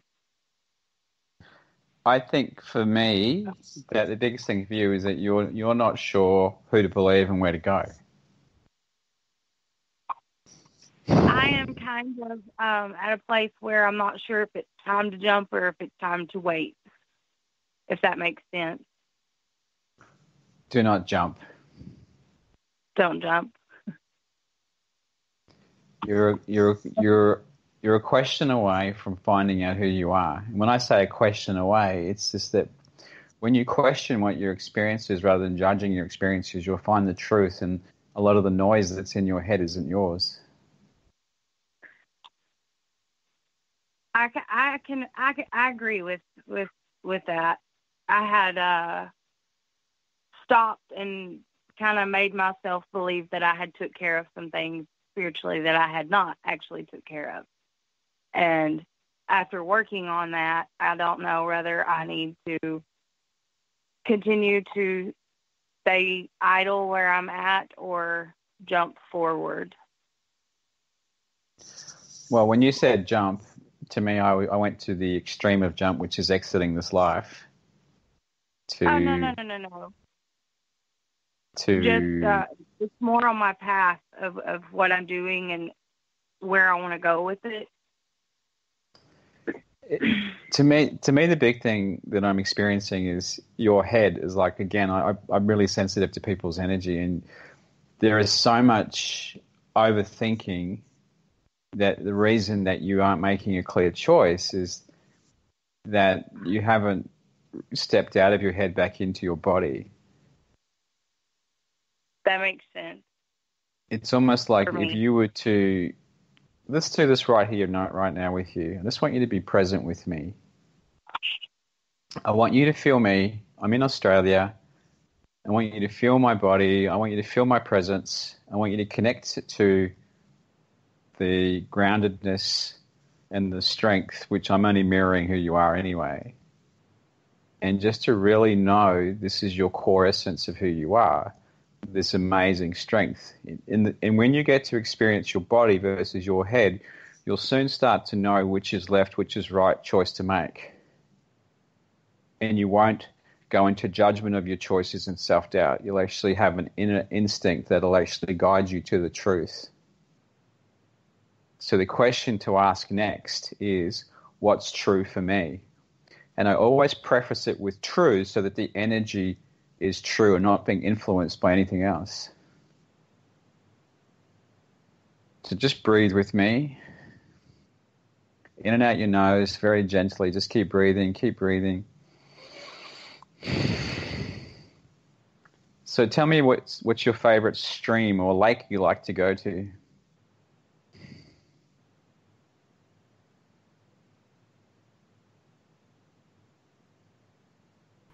Alyssa, are you there? Hold on 1 second. Let me look. Okay, I think we lost her. Let me call her back. Holy shnikes, where'd she go?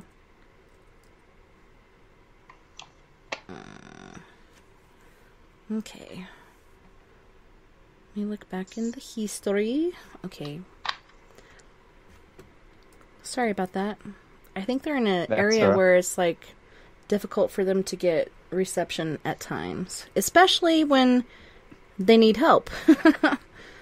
It's quite curious when you're shifting with clients, and then the technology will not support it because of the shift that's happening, and it's almost a form of sabotage. Mm-hmm.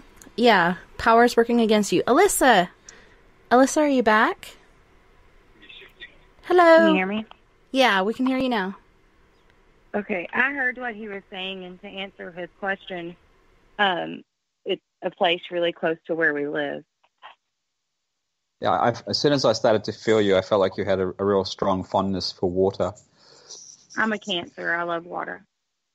Hey, there you go. So water's your happy place? My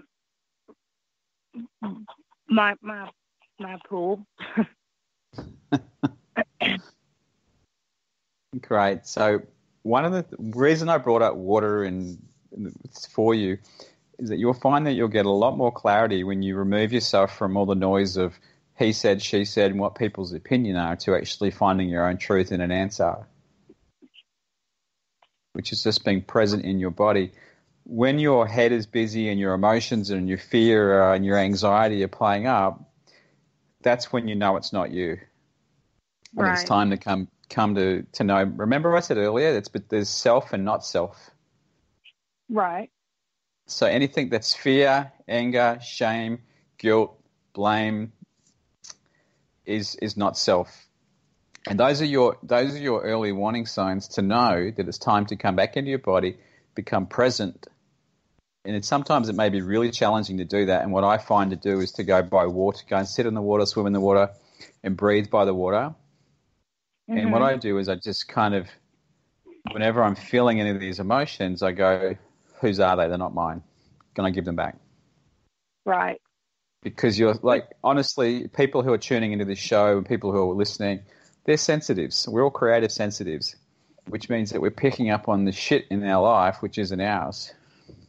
For me, I, without diving in too much, have been in tune with a lot of my spirituality for a very long time, and I've worked with it and done a lot of different things and have grown tremendously over a year and a half. And then there was a huge shake in my energy stream, I suppose. And it seems like every single time that I think that I'm done with it and I begin to start working again, it comes back and it comes back and it comes back, and I can't tell if it's because I haven't learned whatever lesson I was supposed to learn, or I don't know what else to do to get rid of it other than something that would cause confrontation, and I don't necessarily want to do that because that's not who I am. But it's so are you talking about an energy within self, or are you talking about with another individual? It was with multiple individuals. It was a group setting. It was very damaging and hurtful. So would it be okay to leave that group? I already did. That's what I'm saying. I did, and I've tried so hard, and every time I think that I'm done and I've healed and I've let it go, something happens and I realize that I haven't. It's like something is holding me back from growing, and I don't know what it is. Can I share a perspective? Yes. What if you've just made the wrongness of you more powerful than anything else, and that your energetics are inciting people to prove you're wrong, you're not worthy, you're not valuable. And in saying that this is just an unconscious agreement within self that you can clear, that you're no longer going to play this contract out, you're no longer going to do this behavior. You can release. I usually do a process where I say I release all contracts, agreements, beliefs, and identities with XYZ people to never be repeated, and I claim my sovereignty over all. So it would pretty much be, for me, what I can visualize myself doing is some sort of guided meditation that leads into some sort of cord cutting again. Well, it's not even about the chords. It's simply that there's an energy which has made you wrong to be here, and that you keep getting presented with proof that you're wrong, the wrongness of you, or the insignificance of you, and the unworthiness of you. So what I'd like you to do right now with me is to move your energy outwards, outwards, outwards to the edges of the universe, and just wherever you want to take it, just keep moving your energy outward and outward and outward. Keep going, keep going. Breathe with me. Expand, expand, expand. Breathe. Keep breathing. Stop going in your head if you can. Just keep breathing. Put your hand on your heart and just feel emotional. Okay, breathe through it. Just keep breathing. It's not true. It's not true. Right? Fear, emotion, it's just an aspect of you that's trying to stop you playing this game. It wants control over you. It wants to keep power over you. So you ready to piss this off? Do you want to delete this from your experience now? I do, very much so. Great. You just made a choice. Thank you. See how powerful we are? We get to make choices of what we want to do. We don't have to stay in this state of being. We don't have to go through thousands and thousands of processes of meditations and cord cutting. It's simply a part of you that wants to hold on to the story of your insignificance until you decide to expand into the infinite nature of who you really, truly are, like we all are. You get to expand to that most amazing power that's in your heart, that huge heart energy which you hold, and that love for people is your gift to this world. Just keep letting that heart energy, like this infinite nuclear reactor that's just never going to stop. It's going to beat forever. Can you now feel the strength in your body through expansion? Some of it, but most of it right now is just like a very emotional thing. Yeah. So just ask, whose emotion is it? Who does it belong to? It's mine. Is it? Is that true? It is. Say truth before it. Is this true for me? It is, because Okay. I guess it just still hurts. I don't know. So what if you've made you more wrong? And that's not true. Are you wrong about being the most significant, infinite being? No. You're not. Are you significant? I am. Are you infinite? I am. And everything else isn't true then?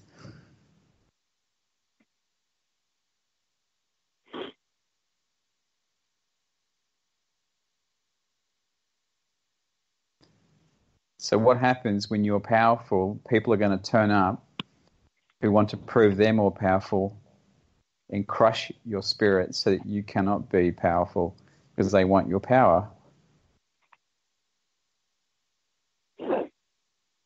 So you don't have to play the game anymore. You can be aware of it. When someone wants to crush you, this is what my coach does with me. We have this little game where we put a coffee table between us and people. And when someone's talking, we put an idea on the coffee table and observe it. Rather than picking it up and taking it on, we leave it on the coffee table and leave it as a point of view, a perspective. So now when you get to look at people and in your interactions with people, you get to have this coffee table between you and everybody else, and you get to choose what you will pick up and what you won't pick up and what you will own and what you won't own. That makes a lot of sense. And the reason I said that you were sensitive because you're picking up off the coffee table. As soon as someone puts their pamphlet down, you're picking it up and having a read and then owning it. Just leave it there.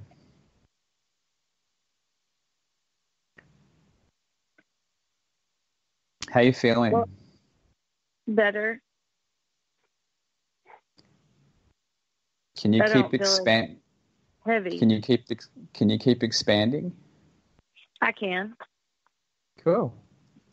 Guess what lightness means? It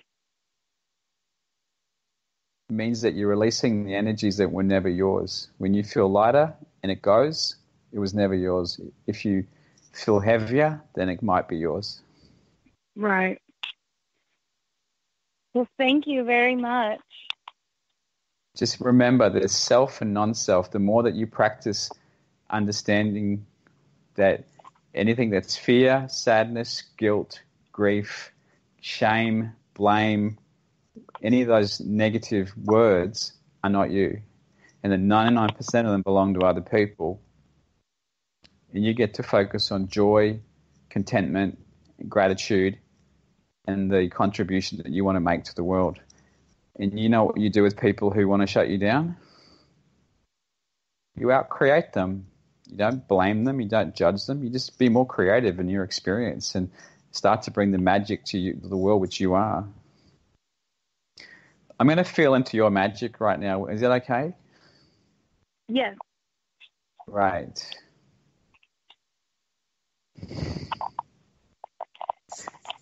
So where have you stopped being creative? I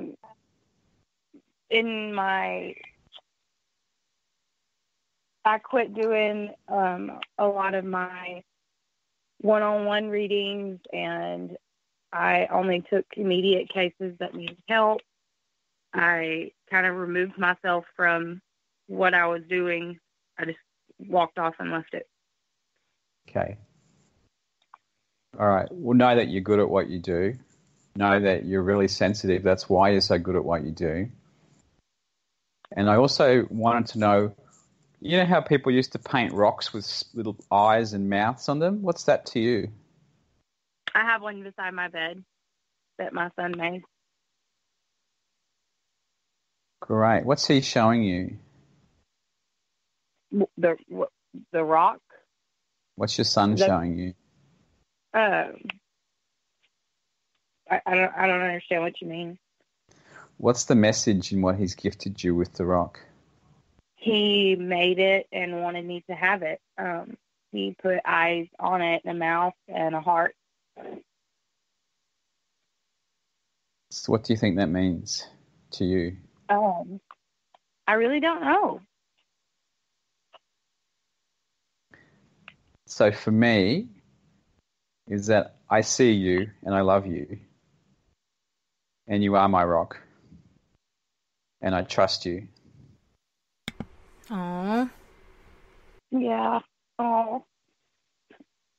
So he showed you the truth of who you are, and then you have this effervescent memory that's with you always to stand beside you to say, you are a rock in this world, you are a gift, and you have been seen. Well, thank you. I mean, I really do appreciate your time.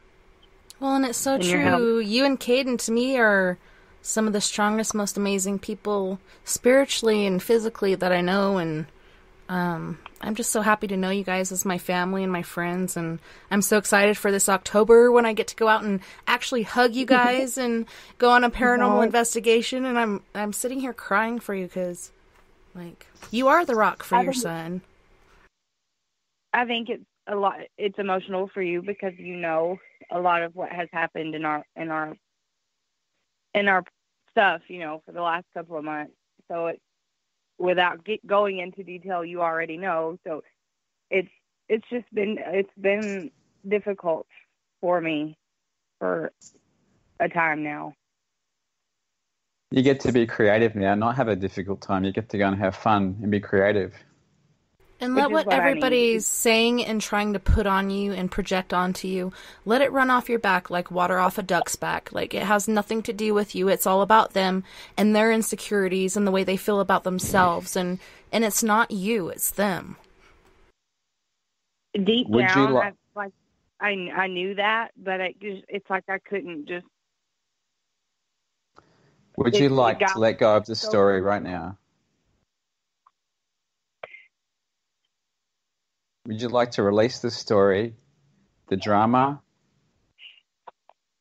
all of the untruths, all of the beliefs, the contracts and agreements where you have to be proven to be insignificant?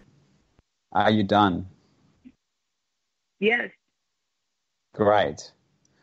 I'm going to say something to you. I release all contracts, agreements, beliefs, agendas of any kind, any handshakes, any backroom deals that have to prove me wrong, have to prove me less than, have to make me more insignificant than I already think I am, and that's no longer true for me. I delete it, destroy it, remove it from my experience now. You get to piss it off right now. Piss it off. Yes, mate. Let's go off back a cliff with it. A muck off a cliff with it. A dingo stole my baby. It was the dingo that stole your baby. So I think the most amazing gift you can be is to become this creative genius, which you are. Follow that creative inspiration that is within you. That's why I asked you if you were where you've stopped creating, because that's where the magic lays. I understand. I do. And I really do. Like I said, I appreciate your time and your help. And thank you, Tessa, for taking my I have call. one more thing to share with you. Okay. if you go round and round in circles with the same story, you build a furrow, don't you? Yes. So the more you tell the story, the more you reinforce it. So I'm only suggesting that the more that you find other things to pursue, the less the story can be told, the less the furrow will be. And that makes sense also. Yeah. Indeed. That's good advice. I like it. It I is. like it a lot. Me too. It's beautiful, mate. It's a beauty. It's a beaut. Put another shrimp on the barbie. What, Alyssa? Do you have a caller waiting? I don't believe so. Let me double check. Nope. It's just the three of us. Okay, Just Caden, the three of I'm just us? going to Uh-huh. use my phone instead of him calling. Okay. But he said he would like one too. Oh, I love that. Yes, please do. What's Okay, hang happening? on. I missed that. Caden, Alyssa's partner, husband, I believe, is going to come on. Cool. What's up, Tess? Hey, Caden. What are you doing, lovely? Oh, I am just having a wonderful time with all this amazing energy and Scott on the line. He's amazing. Yeah. I love what he does, and I love his spirit and how he's helping my friends. Yeah, Hey, Caden. now that we finally got back on Spreaker, Mr. Scott sounds like a really cool guy. How you doing, Mr. Scott? Hey, mate, how are you? Doing well, doing well. You can call me Scotty than Mr. Scott. Okay. Beam me up, Scotty. Yes, Yeah, Captain. that's it. Captain, the transporter's blowing up. The power crystals can't take anymore. The thermonuclear, whatever. I'm so not a Trekkie. I'm gonna disappoint a lot of Trekkies if I even try to talk Trekkie. Are you going to bow out right now? With grace and honor. I respect your bow. And so do the Trekkies. So, Caden, what's going on? Oh, I just figured since she wanted to call in and kind of get some advice on that, and I told her that if nobody else was waiting, I would ask Scott a question. I love Kinda that you give guys me did some that. insight. Pass the torch. Absolutely. Yep, passing the torch right on. What an awesome relationship you guys have. Oh, yeah. We've been together over 6 years now, been married over 1. So, It's definitely, beautiful. yes. Another story for another time. But, yeah, it's pretty wild how we ended up together. So It makes my heart all warm and fuzzy. Goodness. Let's face it. I love you, Cadence Alyssa. he's a big marshmallow. Mm-hmm. I really am. With a crispy outside, but really a really soft inside. Exactly. That is exactly right. Most people, when they meet me, they think I'm this biggest butthole in the world, and then they get to know me, and they're like, "You're just a softie." And I'm like, "Yep." Do you have one of those big Texas mustaches? No, I don't. Not That yet. is like the last thing that's trying to grow on my face. I have a nice beard, but the mustache just refuses to come in. It's like super blonde. The rest of my beard is red. You might I have just to had get you some. with facial hair, but I had you with facial hair, and I felt like a mustache. So that's why I asked. Maybe it's because that's what I've been wishing for like 3 years now. Is that stash is finally coming up. Big set of handlebars, mate. He's got the Yeah. facial hair going on, but not quite the handlebars yet. But I'm gonna Not put that some yet. love on it when I come there, and maybe More of some a energy hairy- into it. A hairy tricycle, not a motorbike. Yeah, just have everybody put their hands on my face and just put some good juju on there so it'll grow. Hallelujah. I will be 28 next month. Wow, you sound like an older soul than that, mate. Thank you. He is. I saw pictures of him from the Civil War. It was insane. I was like, how old are you really? Are you an immortal, or was that you in a past life? I'm kind of confused. What's I tell Abe everybody Lincoln like? I am an old soul, but it's because of my own choosing. Because of my younger years, I was very rebellious and had to grow up really quick. So Well done to you being the amazing man you are. Well, thank you, sir. Thank you. But my question is, I have some really big plans unfolding in 2020, hopefully. And I'm on the box about if, I should continue for my plans. What it is the first ever Paracon in the South. It's never been done in our area that I'm aware of, and nobody else around me has ever been to a Paracon in this side of the United States. So I'm trying to get together a Paracon for the South, and I'm just curious as to if I should be leery about some things or if, I need to concentrate on more areas.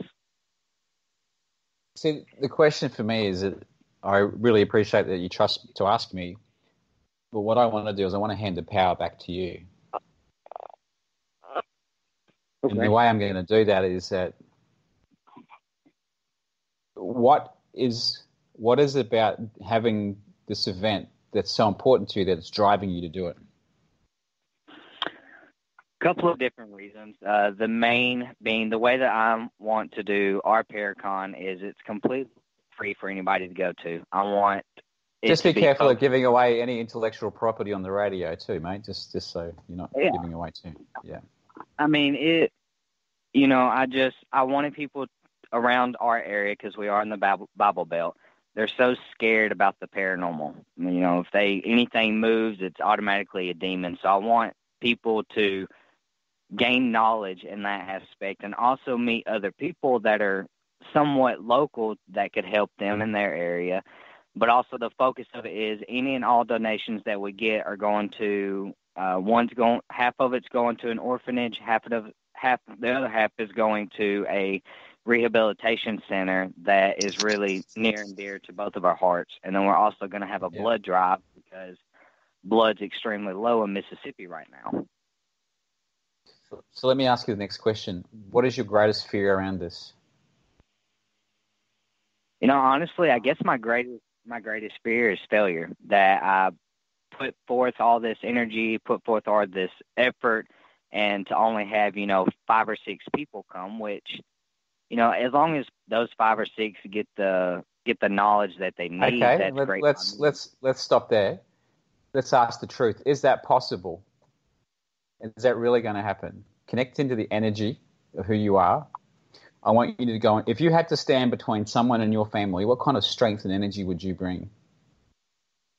I'm naturally protective. Right. So that natural power is within you. So if you feel that strength, which is you,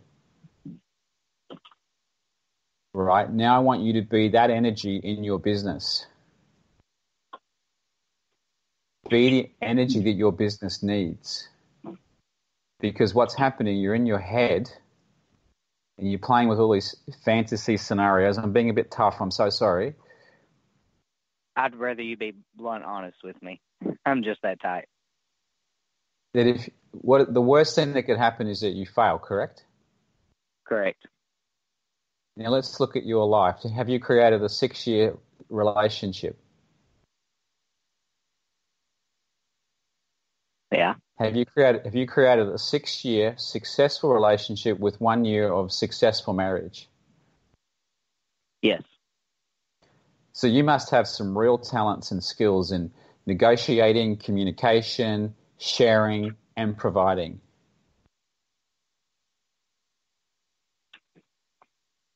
Okay. Are you going to say yes? Or are you thinking about it? Yeah.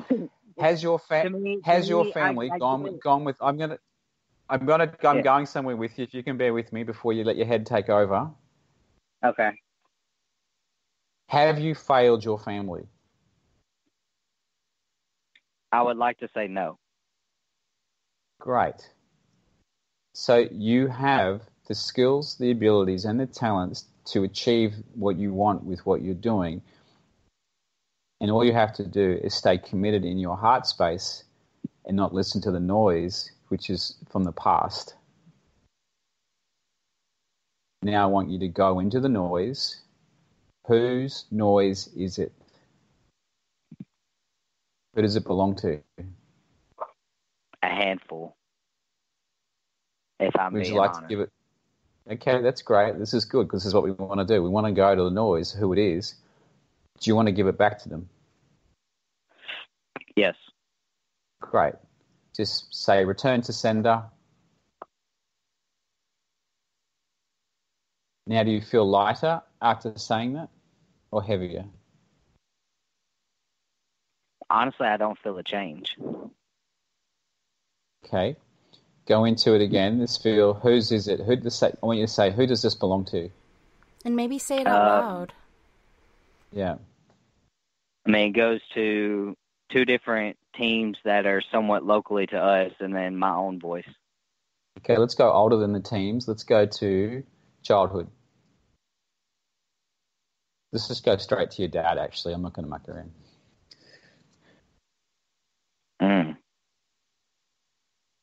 Yeah, that's not, well, I guess I shouldn't be shocked that you said him, but. Can you see the gift can you find the gifts in your old man? No. Okay. What if he did give you gifts? Would you be open to the possibility that he gave you gifts? Probably not. What if there was something that you could never imagine that there was a gift in it? Possibly. Great. What if you could let go of all the stories, all the ideas, all the ideals of who your father is, all of the identities, all the values, all the behaviors, everything about him, and you could hit the delete button and it wasn't true?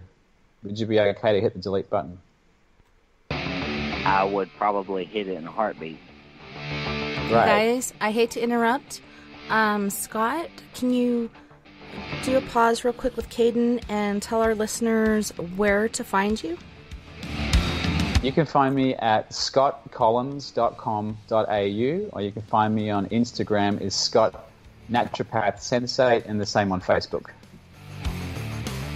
Awesome. Well, thank you so much for joining us tonight and sharing your gifts and helping my friends and listeners. It's been an amazing evening, and I'm so glad that I found you. Thank you. You're a really awesome human being, and that's why I said yes to doing your show. And I can't wait to have you back again. So you and Caden continue on with your reading, and I'll go ahead and let go of our friends and listeners here. Cool. Thanks very much. All right. Good night, Scott. See you in the after Good party, night. hopefully. Yoo-hoo. Woohoo!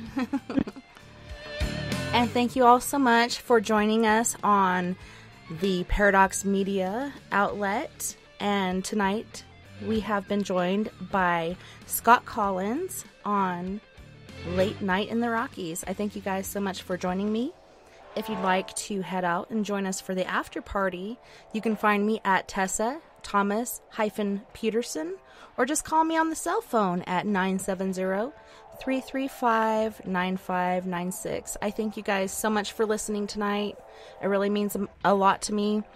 And night night, love and light to all my Paradox Media listeners out there.